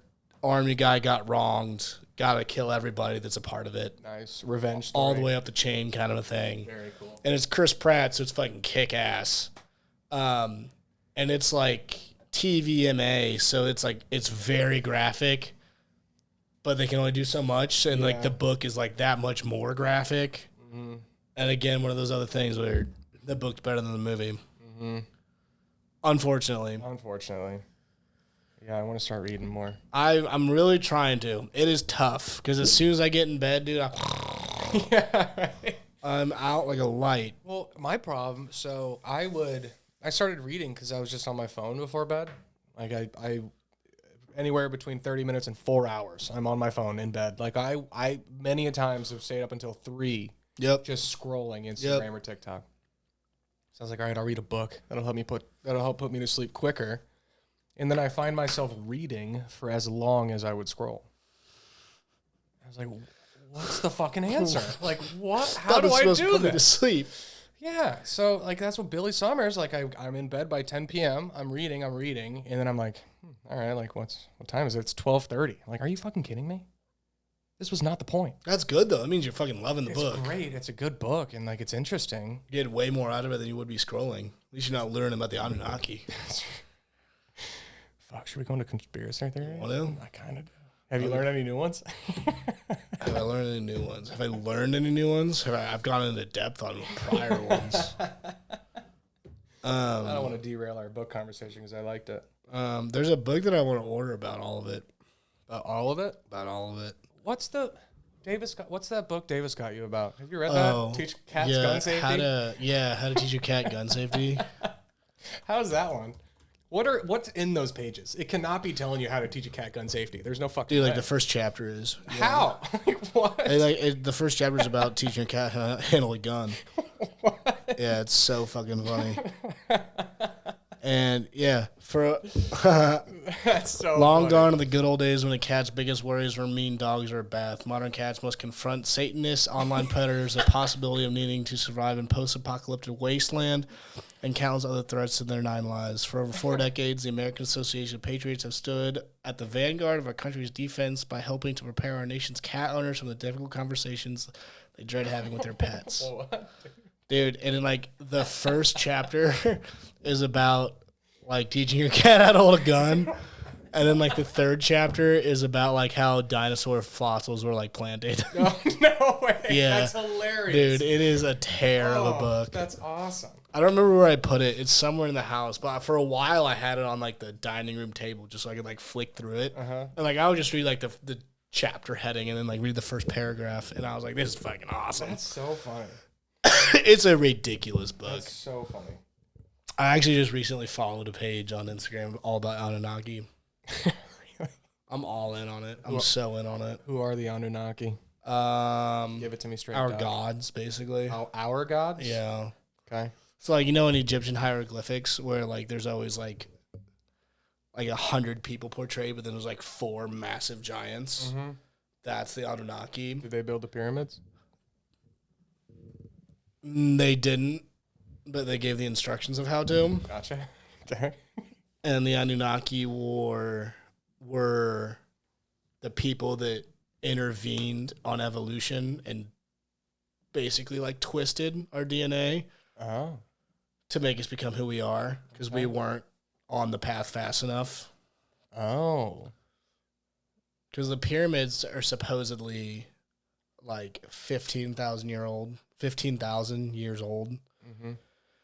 And, like, supposedly the Sphinx is like 6,000 years old, where in reality it's seeming like the pyramids are like 100,000 years old and the Sphinx is like 100 to 2,000 years old because there's water erosion from the Greater Dryas, which was about 11 to 12,000 years old, which is like, that's like a known, like, cataclysmic event that, like, wiped out a ton of shit.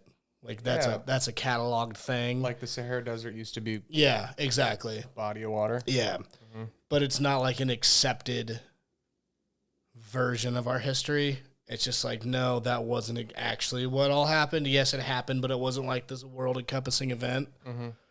Where if you, like, look at the details, like, the Niagara Falls will look like, you know, like the Missouri. Like, it's a very, very small...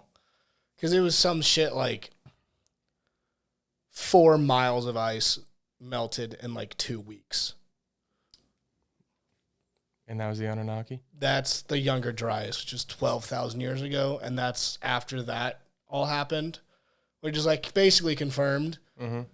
That's after that is when they think, like, the pyramids and all that started happening. And, like, when civilization as itself became, like, us. Like, there was, like, tribes and all that stuff. And, like... Neanderthals? And, like, yeah. The pre-man? Yeah. Man? And then, like, 10,000 to, like, 15,000 years ago was when like civilizations started. But Anunnaki, that whole theory is like 100,000 years plus of just like a completely lost time. Oh. And that's like what Atlantis is like they had tech and stuff. They got wiped out by this world encompassing flood. Mm-hmm. And that just reset everybody. That has to be true though on some level. Like there was a generation of thousands of years of refined knowledge that just stopped. Yeah, exactly. That's super interesting to me. And like the pyramids are the most obvious example because it's the pyramids. They're huge. They are massive. Yeah, very big. But there's similar places of similar meanings all across the world in like important points on like the magnetic sphere of our world that would do the exact same thing. Like that's what like Machu Picchu is and shit like that. Mm-hmm. And people think that like Machu Picchu is like 1,000 years old, where it's probably like 8,000 years old, kind of a thing. Mm-hmm. And then like Malaysia, there's like a temple that's like 5,000 years old, and there is zero knowledge about it. Like no one knows when it was built, no one knows why it was built. There's zero tombs, there's zero artifacts. There's nothing. There's nothing that we find in similar places. However, it has the same like basis as the pyramids, and it's on like the same, I don't know, arc as everything. Is that the one that was like grassed over? You know what I'm talking about? There's one in like Thailand or something. That's like the oldest pyramid we know about, I think, that just completely got reclaimed by the earth. Yeah. Well, that's what a lot of them were intentionally buried. You know what Göbekli Tepe is? Sure don't. Yeah, it's a thing in Turkey where it's like Stonehenge. If Stonehenge was like this glass, I don't know how to say it. I can't spell it. Just phonetically sounded. Göbekli Tepe. Yeah. There you go. Not so far off. Göbekli Tepe. It's in Turkey. Okay.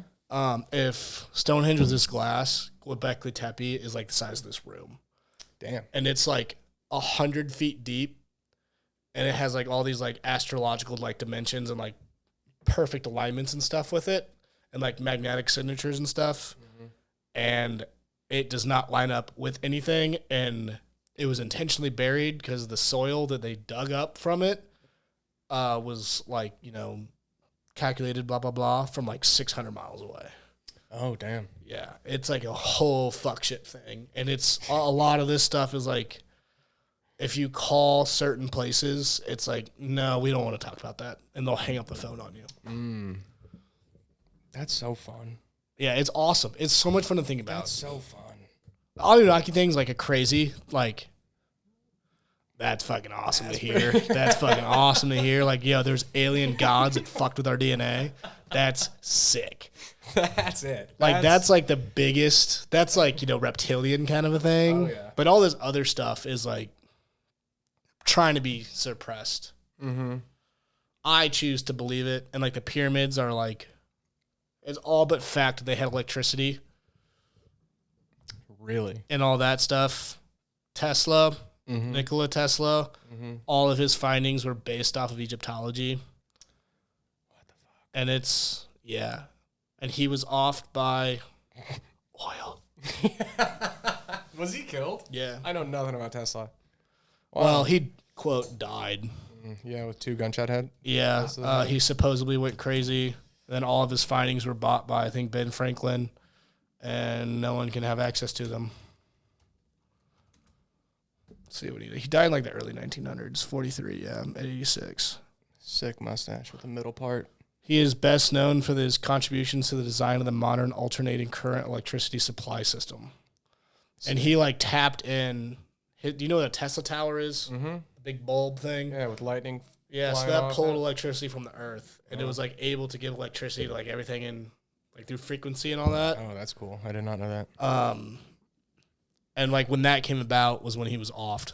And then came about gas. Oh, shit. So the pyramids were pulling energy from the ground. Yeah. Yeah. Through like water chambers and stuff and through frequency and resonance. Because there's like underground rivers and stuff. And like, yeah, exactly. Damn. So did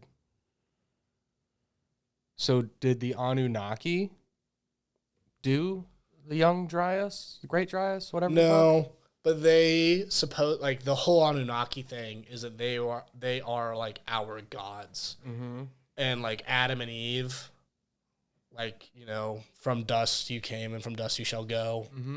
I made a rib, and from the rib as a person, that's Anunnaki making us, and they basically dissected a monkey, twisted a strand, in a nutshell, and then like one baby later are humans. That's awesome. It's fucking wild. I love that. Like, if that's so much more fun. It's so much more fun. Like, that's so much more fun. It's Why can't that be the truth? if you're gonna believe something, why not believe the fun one? We can physically, as a culture, make that the truth. Yeah, I'm not saying there's not a God. I'm not saying that like Christianity is in the thing or like Buddhism or like Hinduism. I'm saying it's all one. That everyone believes in the same thing. It's just the story that you heard. Effectively. I think it's why not pick the fun one? Let's do the Anunnaki. Yeah, bro. Oh, dude, I'll pray to the Anunnaki. Because then like you get into like calendars and dates, and it's like, okay, well, why is our calendar only 2,000 years old, and why do we have like zero history between there is like zero human history from like 10,000 BC to basically like Moses. And then between Moses was like 400 BC or 200 BC or something like that. Couldn't tell you. And then we have Jesus. And then from Jesus to now, we just have like this perfect history. Sus. Right? Yeah, it's a little sus. And then we can't get in the Vatican chambers. They have like 5 miles of library tunnels. And we burned out, what was it? The Library of Alexandria in Brazil. And apparently that had like 10x of what the Vatican had, and it burned to the ground. That was a huge one. That was a big wealth of knowledge gone, never to be recreated. I love them though. I think they're so fun. Anunnaki. Yeah, let's pull up a picture of these guys. I'll start sending you videos. Yeah, please. Yeah. Hell yeah. So. Just sick beards. Yeah, like they're like interpreted, they're like the fallen angels. Oh, gotcha. Like they are the people that came from the heavens to help us on earth. So the Anunnaki's not one of those beliefs where it's like they have been and always will be. No, they came. Were created. They came. Cool. That's dope. I like that. I like an origin story. Who made the Anunnaki though? So right here. Who made the Anunnaki? So that's the whole thing. Is when you really dive into it, they made themselves. Is that we will become them. Oh. And then you start talking about like not parallel universes, but what's that? The something bridge, where like I guess it's time travel, but like we fold a piece of paper and like we're here and someone else here. Something bridge. Oh. It's like a wormhole. I forget what it's called. Yeah. They do that. And we're existing in the same plane, but different times. And they came back to edit it to make sure we're on the same path. Oh. That's fun. Yeah. Oh. Myers-Briggs? Nope, that was the thing we were talking about earlier. Yeah, that's like... Yeah, yeah. It's a shortcut. Exactly. What's the... There's some... It's some bridge. I don't know. It's a communication bridge. Yeah, that's not it. I don't know. What other ones do I know about? I'll feed you. Yeah. The pyramids are so fun. Dude, I do a deep dive on them so often. What? It just makes... I don't know. To me, it makes so much sense. It doesn't make sense what we were told they were and how old they are and how massive they are, because they used to be covered in limestone. And limestone is like a fantastic conductor of electricity. And they're huge. Like, one block there's like 1 million blocks or something like that, and one block is the size of this room. Yeah, I see videos all the time of theories of how they built it. Like water chambers, like they do like controlled water levels. And you do that for 1 million of them? Yeah, the speed of which it was done, how they got it from It'd hundreds be one of miles down a river. It'd be one thing if they said that these things were built in like 600 years, but it's like 30 years. Yeah. And their answer is slaves. Yeah, they had 1 million slaves. Brother. No. It was more than slaves. No, there was some sort of... And like the laser precision of how they were cut. You can't fit a hair between them. Yeah. No, there's something... What do you call that? Great Pyramids, like overlay, blueprint. What am I looking for? Blueprint, probably. All right, so this is what... So these, the Great Chambers, yeah, Master Chamber, all this stuff. These are like perfect angles, and down here, this is a good one. So right here, the subterranean chamber, and then like 100 feet below the subterranean chamber is this river, an underground river. Oh. And they've come to find out that when you, to scale with this creates an electronic frequency. And up here, when it's exaggerated, can create an electronic field over the pyramid as a dome. Whoa. Yeah. And so there's these things called, what are they? Iran batteries? Baghdad. Yeah, Baghdad batteries. A little racist, but that's okay. You know. Baghdad batteries. And they thought they were vases, but they keep on finding these things, and they're filled with this shit. Whoa. And it's exactly what exactly what a Duracell is on a grander scale. Obviously, ours are much more efficient, but it's the same concept.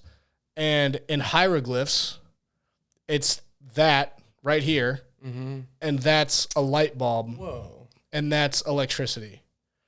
And they've found like thousands of these things, and it's copper and whatever the fuck. And with the correct currency, it's just a fat ass battery. Oh my God. And with 1,000 of them, you can like power Chesterfield. And they have found like a lot of these things. I mean, that's clearly a light bulb. Right.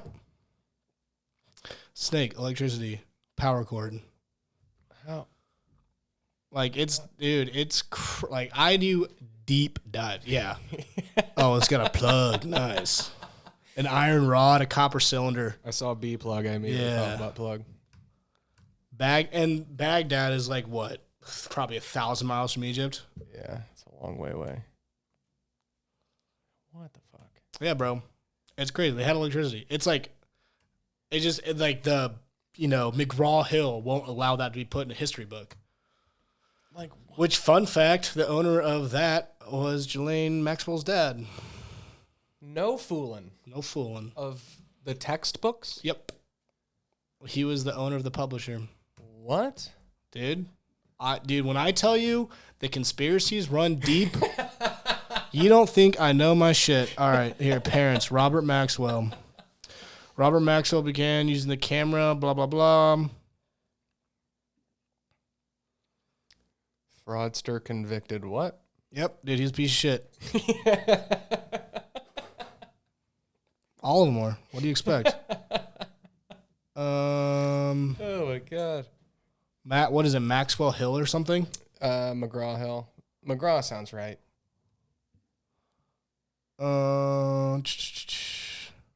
Scroll down.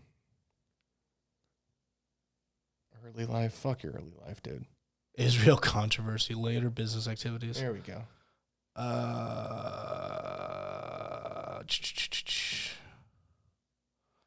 1988. Macmillan Publishers.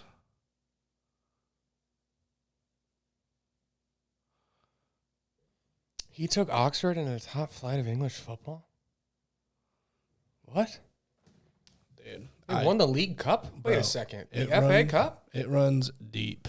What the hell? Why is he's with Henry Kissinger?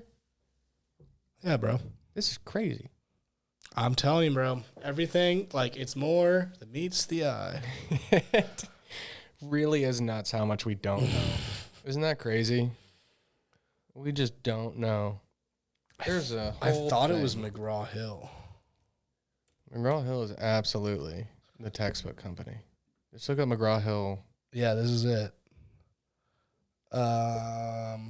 McGraw-Hill, Bobby Maxwell. Where'd you just see that? No, I was just saying. McGraw-Hill, Bobby Maxwell. You should just look that up. Oh, right there. Partnership with Bobby Yep. Max.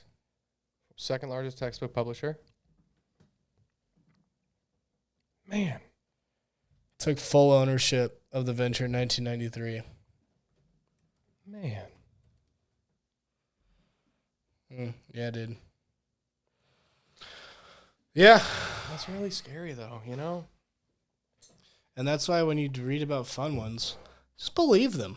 Yeah, right? It's way Believe more fun. them. Way more fun Yeah, to here think you it go. happened. Connect. Oh, okay. So what I was talking about, all of it, Uh-huh. so the pyramids, when you look from above, and like not Machu Picchu, but other historical, I don't say biblical, but like historical, like wonders of the world like that, Mm-hmm. when you look at them from above, it's like a perfect overlay of a circuit board, like to a T. I kind of hate that, though. Yeah. That's like too profound. So they were making the world into a generator. They had free energy, and that's what Tesla was getting at. And that's why, yeah, so this right here, that's, yeah, Oh, my God. Teotihuacan. Like these, you've seen these like crazy fucking dig sites. I sure have. They're like, they make no sense. All, dude, it's every single one of them. Oh, my God. And no one has any explanation for like what the fuck it is. They just think it's like, the city center or a cemetery or whatever.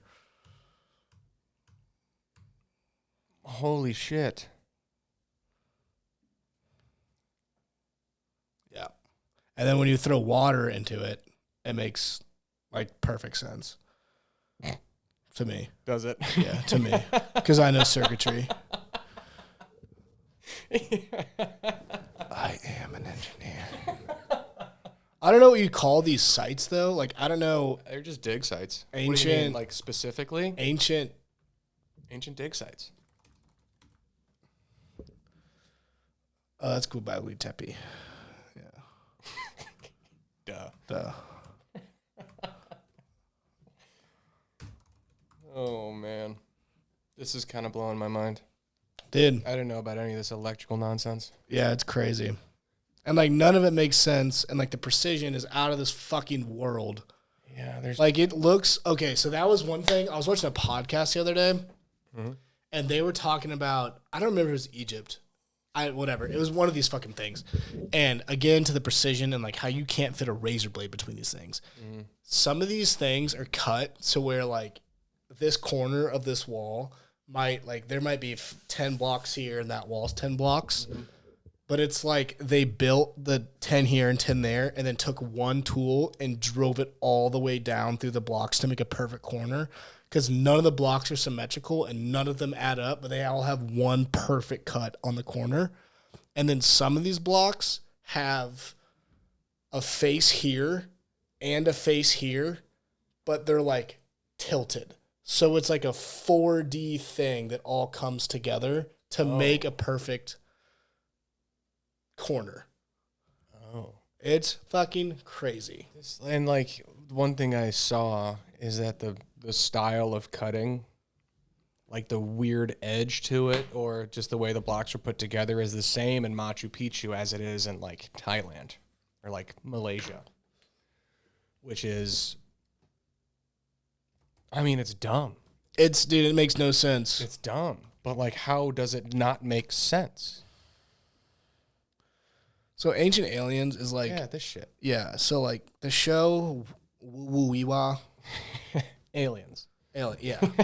But what they're showing, like the guys in it are a little loco. And like they're just trying to prove aliens, which again, Anunnaki. Far-fetched. But like what they show is all real. Yeah. And like, yeah, it's all over the world. Mm-hmm. It's like, it's in South America. There's pyramids in North America. There's pyramids in Egypt. There's pyramids in Malaysia. There's pyramids, like there's some crazy shit, like 100 pyramids close to the size of the pyramids of Giza that are completely overgrown and the Republic of China will not let people go and look at. And it's like a strict no-fly zone. Oh, and that. Yeah, those are crazy. There was an intentional fire, and all of Easter Island burned down a couple years ago. I saw that. You sent that to us. Yeah. It was intentional? It was not a natural substance. Because, well, they said forest fire on Easter Island, but Easter Island is renowned. It's renowned for all of the trees on it already being cut down. Like, it's an island without trees. So how does a forest fire happen on an island without forests? Right, riddle me that. Yeah, that's insane. Also, how the fuck they moved those things across the island? Another weird thing. And so we all know, the whole thing with the Amazon and like that, who were they? The Mayans? In the Amazon? And the Incans? Yeah, they were South American tribes. And we know that, like, what was Aztecs. it? Smallpox, right? Mm-hmm. Or something? When we came across, like, our disease just wiped them out. Yeah, smallpox is a big one. Their cities in the Amazon that we're now starting to uncover because of LiDAR, which is, like, super dope radar technology. Mm-hmm.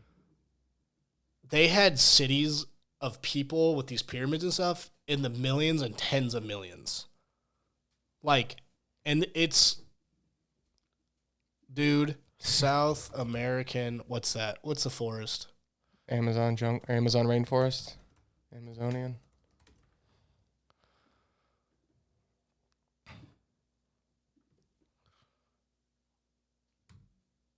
Like, massive fucking cities.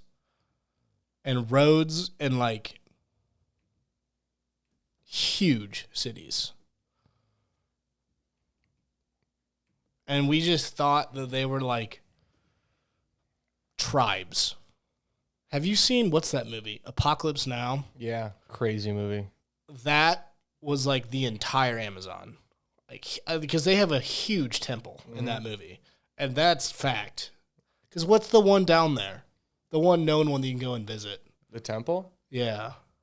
You know what I'm talking about? I know what it looks like. I couldn't tell you what it is. What? Tenochtitlan? Something like that. Tenochtitlan? Tenochtitlan or something? Yeah, that thing. Oh, Chichen Itza. I know that one. I think that's that movie. But these were, again, a fucking pyramid. Massive. And just everyone had pyramids? What's with that, bro? They'll tell you it's just an intuitive way it's just to so build that, that's just what we build? Mm-hmm. I don't know, dude. Like, what are they hiding? What's the truth that's trying to be wiped out? I'll show you Ancient Aliens. I need to do a deep dive. I've only seen like one episode of Ancient Oh Aliens. my god. You want to know what got me hooked on all this? What got me hooked on podcasts? Do you know who Graham Hancock is? Mm-mm. Or Randall Carlson? This is why I want to have Will Camden on here. Oh, is he a deep diver? Yeah, Graham. Nice. It was actually shout out Hallie. Hallie showed me first, but me and Will get off to it. This guy. Get off to it. Have you ever seen this guy? I think I've seen this version of this guy. And then Randall Carlson, this guy. I know that guy. So yeah, I know that guy. I first got into Rogan because of Hallie. Because Hallie showed me one of their videos back in 2017 probably, talking about ancient Egypt and like conspiracies with it. Mm-hmm. And this guy, if you want to see some shit, if I can recommend one thing, it's like 8 episodes. Mm-hmm. Ancient Apocalypse. And he goes site to site and talks about all of them. Acopolis. He goes site to site all over the world talking about this stuff and like how there's hundreds and hundreds of feet below all these sites that still need to be dug out that are not being researched and being hidden. Mm-hmm. And he's like a historian, Egyptologist kind of a thing. Mm-hmm. And then this guy, Randall Carlson, is he's like a geologist. Nice. So he was interested in it, like history and all that stuff. And I can't quote it, but like, let's just say he was interested in it from Graham Hancock, and went to the pyramids just to check it out for himself. And when he got there, he saw things on the rocks. It was like, hold the fucking phone. That's water erosion. And no one had said that before. So he's like the forefront of that. Mm. And then they went on Rogan together, and now they do basically everything in conjunction. And like have started piecing things together that are like not being portrayed correctly, and that's where all of it's coming from. And so I would suggest to watch this show. It's like 8 episodes with Graham. Joe's in one of them. And then the things that got me hooked on podcasts, let alone Rogan, just podcasts in general, were these 2 guys on Rogan talking about this shit. Because you want to talk about knowledge, dude. And Graham Hancock, has like 4 books written on it. Damn. Going back to like the 70s or 80s. Damn. That's so intense. Yeah. How do you live with that knowledge, though? Gotta kill yourself. Right? Like how, because sure, they're probably slightly crazy. Right. Anyone in this field is probably a little crazy. You have to be. But at the same time, not everything they're saying is wrong. But exactly, it's easy to say, this guy's crazy, don't listen to anything. Which is like, how many people are like that out there? Because there are some insane people rambling stuff. We've seen videos, we've seen in real life. It's like, he probably knows something. A lot of them are crazy. But like, probably a lot of them fell into something they shouldn't have. And they're trying to make sense of it. That's and what these guys are doing. Rambling. Don't know how to tell people in a constructive way. And we're just like, you're crazy. But in reality, it's like, say it clearer, You're probably onto something. Right. What are they trying to hide? Why? Where's the truth? Why? What is the truth? And a lot of it, we're at 2.5 hours, we can call it. A lot of it was fucked up. Comes back to the Catholic Church. Yeah. Because the Vatican thing, and no one can get into it. And back, like Jesus' time, 1,000 years ago, basically every war was a religious war. And it was, the Catholic way or the wrong way. It was like 8 crusades or something like that. Exactly. So, like, whatever your history or thoughts on history were, wrong. It's what we want you to teach. And we don't know a lot of it. Because if it wasn't Jesus' teachings or whatever, again, I'm not saying it's like Catholicism was bad or anything. Mm-hmm. But like, there's 8 crusades. Like, fucking, we demolished people. Well, and only one of them were successful. Yeah. As well. There's only one good one. The others were just killing for killing's sake. Nothing was done. And this guy, he's been on a bunch of podcasts recently. I think this guy's nuts. He's very articulate. He knows how to speak. Mm-hmm. But, like, so what I was just saying, like, the pyramids and everything, there's, like, logic behind it. And, like, yeah, this could be the theory. This could be what happened. Mm-hmm. He is full-blown Anunnaki. Like, really? Yeah. Like, his God is Father On, and, like, Jesus was, like, a student of, like, Thoth kind of a thing. Hell yeah. And he's a fun follow because it is like, you want to talk about conspiracy. I don't even know if you call it conspiracies. It's just like, because he's talking about like 100,000-year-old history. Yeah. We're not talking about like Bush did 9/11 at this point. Yeah. Like, we're talking about like altering human species. It's just he is so far. Billy Carson, for people that are wondering. Forbidden Knowledge. Yeah, I just followed Forbidden Knowledge on Instagram. Nice. And it is wild. It is so wild. He looks familiar. You've probably seen TikToks or something. He's got a very, very iconic voice. I wonder if it's on. Let's go to YouTube. The Egypt thing, dude, is just. And it's like basically fact that all of Tesla's findings were based on Egyptian findings. Mm-hmm. So yeah, Oh yeah, he talks about the Black Knight. He's on a shitload of podcasts. He seems like an interesting dude. You should have him on this one. I wish. Send him an email. I'll just DM him. Yeah, want to come to St. Louis? Have a shitty interview.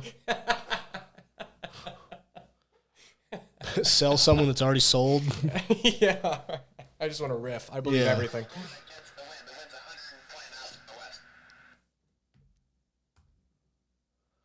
Come on. Black Knight. You know what the Black Knight satellite is? No. It's Did the Egyptians build a fucking satellite? Don't you dare tell me the Egyptians built a satellite. Bro, shut up. Are you kidding me? There's no way.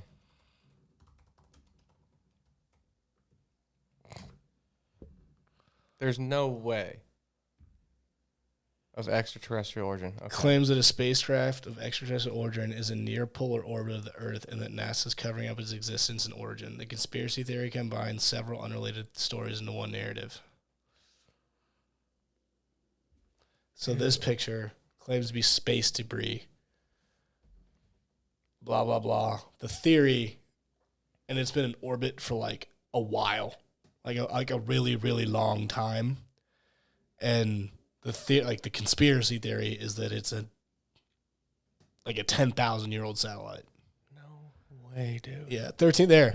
According to some UFO conspiracy theorists, again, it's like 99%, 100% piece of fucking space junk.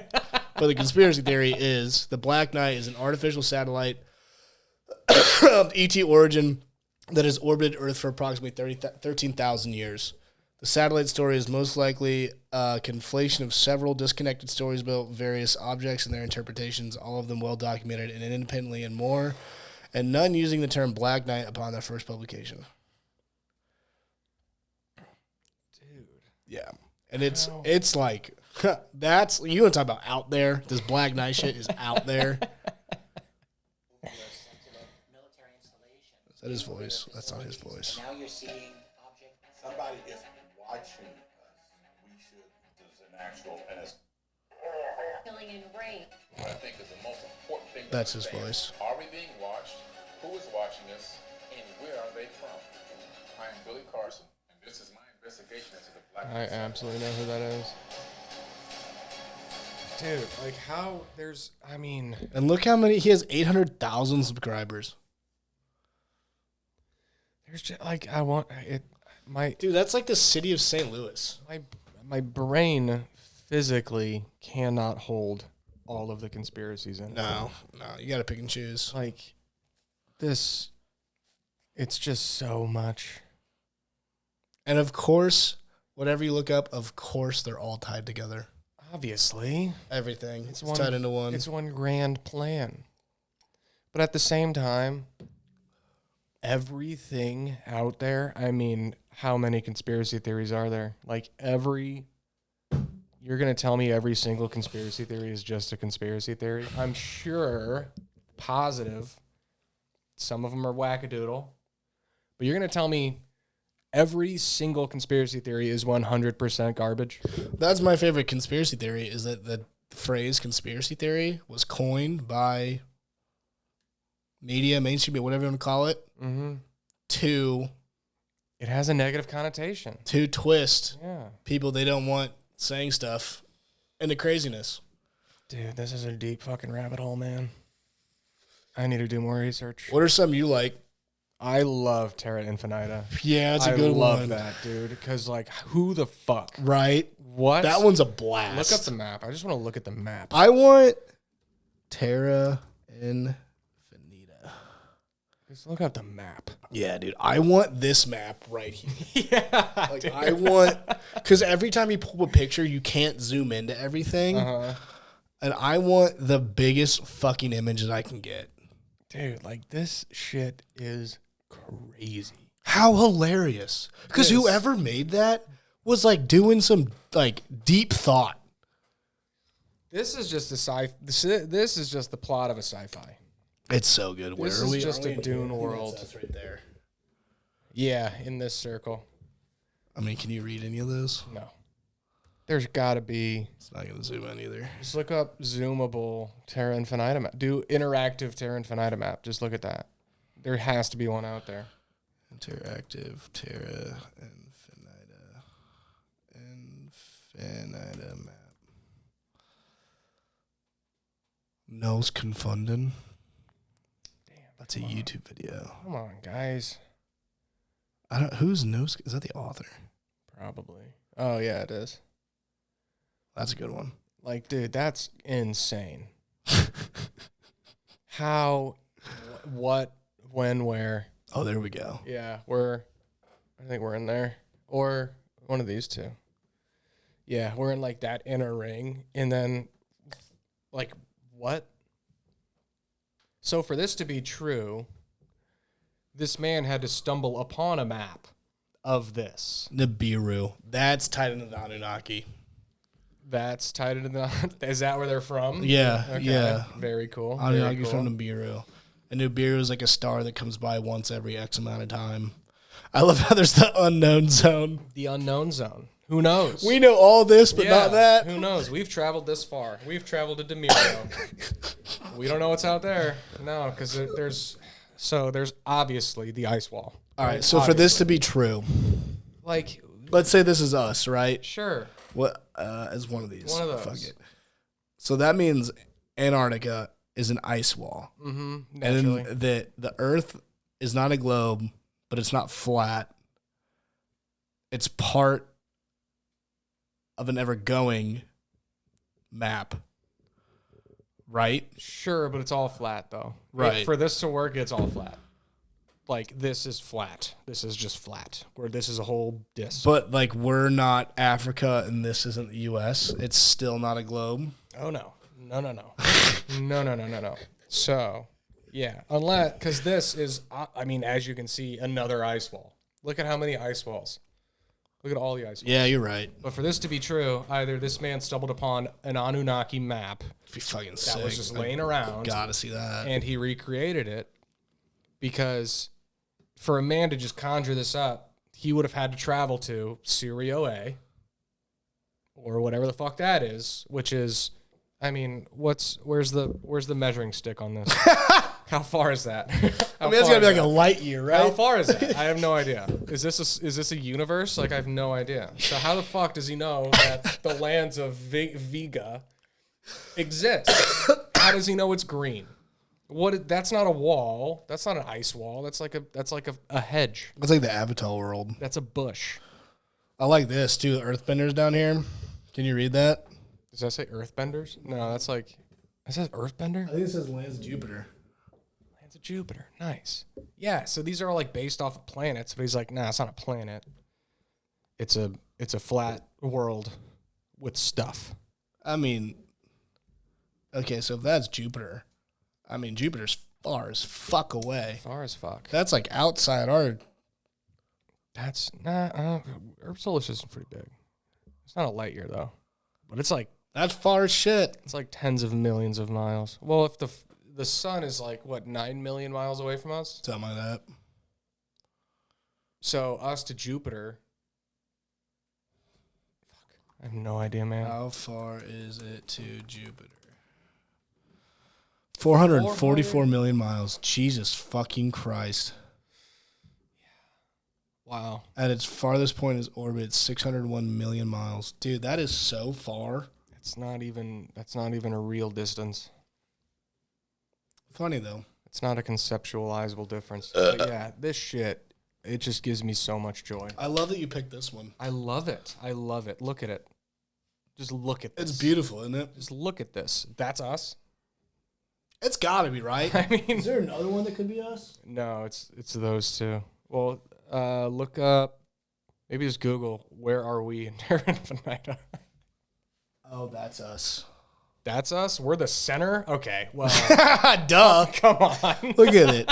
That's for sure us. Come on. We're just the center of this world. All right, cool. We're obviously the most important in this land. It's just so fun. It's just so fun. I mean, come on. I want a book written about each of these. Oh, dude, there's a book. Is there a book about Terra Infinita? Yeah. How much is it? It was in my Amazon cart for a while. Couldn't pull the trigger. Couldn't pull the trigger. Didn't want to open your eyes. Yeah. 4.6 out of 800 reviews. Terra Infinita, extraterrestrial worlds and their civilizations, a story told by the woman who was born in the lands beyond the ice walls. Let's go, Dude. What? The story told by the woman who comes from the lands beyond the ice walls and the ancestral republic, daughter of the navigator William Morris, who will provide information that was hidden from us for a long time about the worlds that are crossing the poles and the secrets of extraterrestrial civilizations. How is it extraterrestrial, though? Good question. Isn't all this technically So terrestrial? who the fuck's her father? Yeah, what? Who's William Morris? Does that name ring a bell? It absolutely does. I've heard the name William Morris. It's also an Oh, he's a incredibly- navigator. Oh. 1834. Come on. What? All right. Where'd he go? Navigator. Where'd he go? The navigator who crossed the ice wall. Fuck yes, dude. That's gas. Give me all of it. That's so good. Give me all of it. Who crossed the ice wall? His literary contributions helped to establish the modern fantasy genre when he helped win acceptance of socialism and blah. Isn't it so funny that people are literally in Antarctica doing stuff, and people are saying there's an ice wall? People in Dude. Antarctica are like, no, there's not. It's so funny. They're like, are you looking though? Like the dude who we saw in Italy. You remember that guy? Thought the Oh, world was yeah. like 2,000 years old. Dinosaurs walked like 1,000 years ago. Thought the world was flat. That's hilarious. Because we were talking right before he proposed to his girlfriend, who looked very unenthused about the proposal. Oh, yeah. 178 worlds under the Great Dome. Great Dome. Fuck yeah. But he was like, the world's flat. Like, planes. He was sold. He's like, planes are weird. Dinosaurs lived 1,000 years ago. They're not telling you everything. I was like, all right, we were up in the Basilica today, and we were looking out. How come I couldn't see everything? He was like, but were you really looking though? I was like, are you fucking kidding Were me? you looking far enough? That's what that's your argument? Were you really looking? Yeah, I was. I have eyes. These people are crazy. But they're not all crazy. The world's not flat. Fuck, is the world flat? Dude, I don't think the world's flat. We looked that up when we were Thursday when we were skiing. Clear as day. We were basically just skiing in hoodies. Top of the mountain, top of Steamboat's like 12,000 feet, I think. You can see far as fuck. And we were standing up there. I took a picture, took a panoramic. I was like, dude, that's gotta be like 50 miles away. Yeah, Right? Like 80 miles away. probably. And everyone I was with, I was like, maybe. Like, I don't know. Could be 10, could be 100. And we talked about it the whole trip, and we eventually found out at sea level you can see 10 miles. That's where, Okay, I thought it was 15. Where like make it sure, curves, yeah, you know? Mirage Yeah. drops off, all that stuff. I forget what it was, like 2,500 feet, you can see like 20 miles or 15 miles. And where we were at 12,000 miles or 12,000 feet, yeah, you could see 130 miles. And at 25,000 feet, you'd see about 200 miles away. holy cow. Yeah. And I was thinking about that. I was like, dude, because we were on top of this mountain looking at other mountains. And I was like, dude, that's a mountain. Right. And that thing looks small. I was like, there's no way that thing's 10 miles away. I know. That thing's big as fuck. Yeah, that's why I love hiking. I love getting up there and looking out. Yeah, this shit's crazy. I don't think the world's flat, unfortunately. That'd be so cool. It would be so cool. It'd be so much more fun. Dude. Like the truth now, what we know is truth, is so boring. Because, like, okay, if it was flat, it's a disc, Yeah. right? Uh-huh. And that means there's the, what's it called?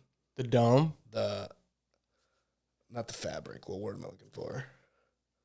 The firmament. Yeah, the firmament. And there's no way that we're just a disc with how far we can see. So if the world is flat and we're a disc, that means that Terra Infinita is more likely the truth.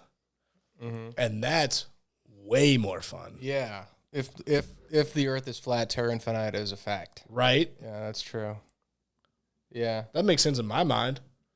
Yeah. I want it to be true so bad. So we just got to prove that the Earth is flat. Mm-hmm. But we can't use lasers, and we can't be too far apart. Because then we'll prove ourselves wrong. You've seen that video, right? Yeah. The flashlights. He's like, if the world is flat, we should be able to see this light. And then the whole thing ends with them just going, huh. Really? He's like, is the light on? Yeah. Raise it a little bit higher. Raises it up. They see the light. Huh. Credits. What's wild, though, if we were raised that, like, let's say the world is flat is fact. Like, that's what was proven. That's how we were raised. What we do believe is just as crazy. Oh, yeah. Like, we're a globe spinning at a perfect rate around a sun with a moon that's also spinning at a perfect rate around us, and we're spinning too, and that thing's going that way with these other planets behind us also doing the same thing. Mm-hmm. Yeah, that makes sense. That's insane. And we never hit anything? Ever. No. Well, because of the Big Bang. Right. We're all moving outward. Different trajectories. I hate it, but I love it. It's so scary. It's so scary, wavy. Should we call it? Yeah, let's call it. Hoover did it in 2021. You were doing this in 2021? That was the first one. Yeah, nice. I didn't have one Yeah. the whole time. Dave's over here. He was August 19th of 2021. And then January 27th of 2022. Oh, you had a dude come on January 23rd? Jono. Really? Yeah. Huh. What's up, Jono? What's up, Jono? We are almost at 3 hours. All right. Yeah, we can call it. Love you, brother. Love you, homie. Thanks for coming in. Thank you for having me. Thanks, everybody. Hope you liked it. Bye. Nice. God damn.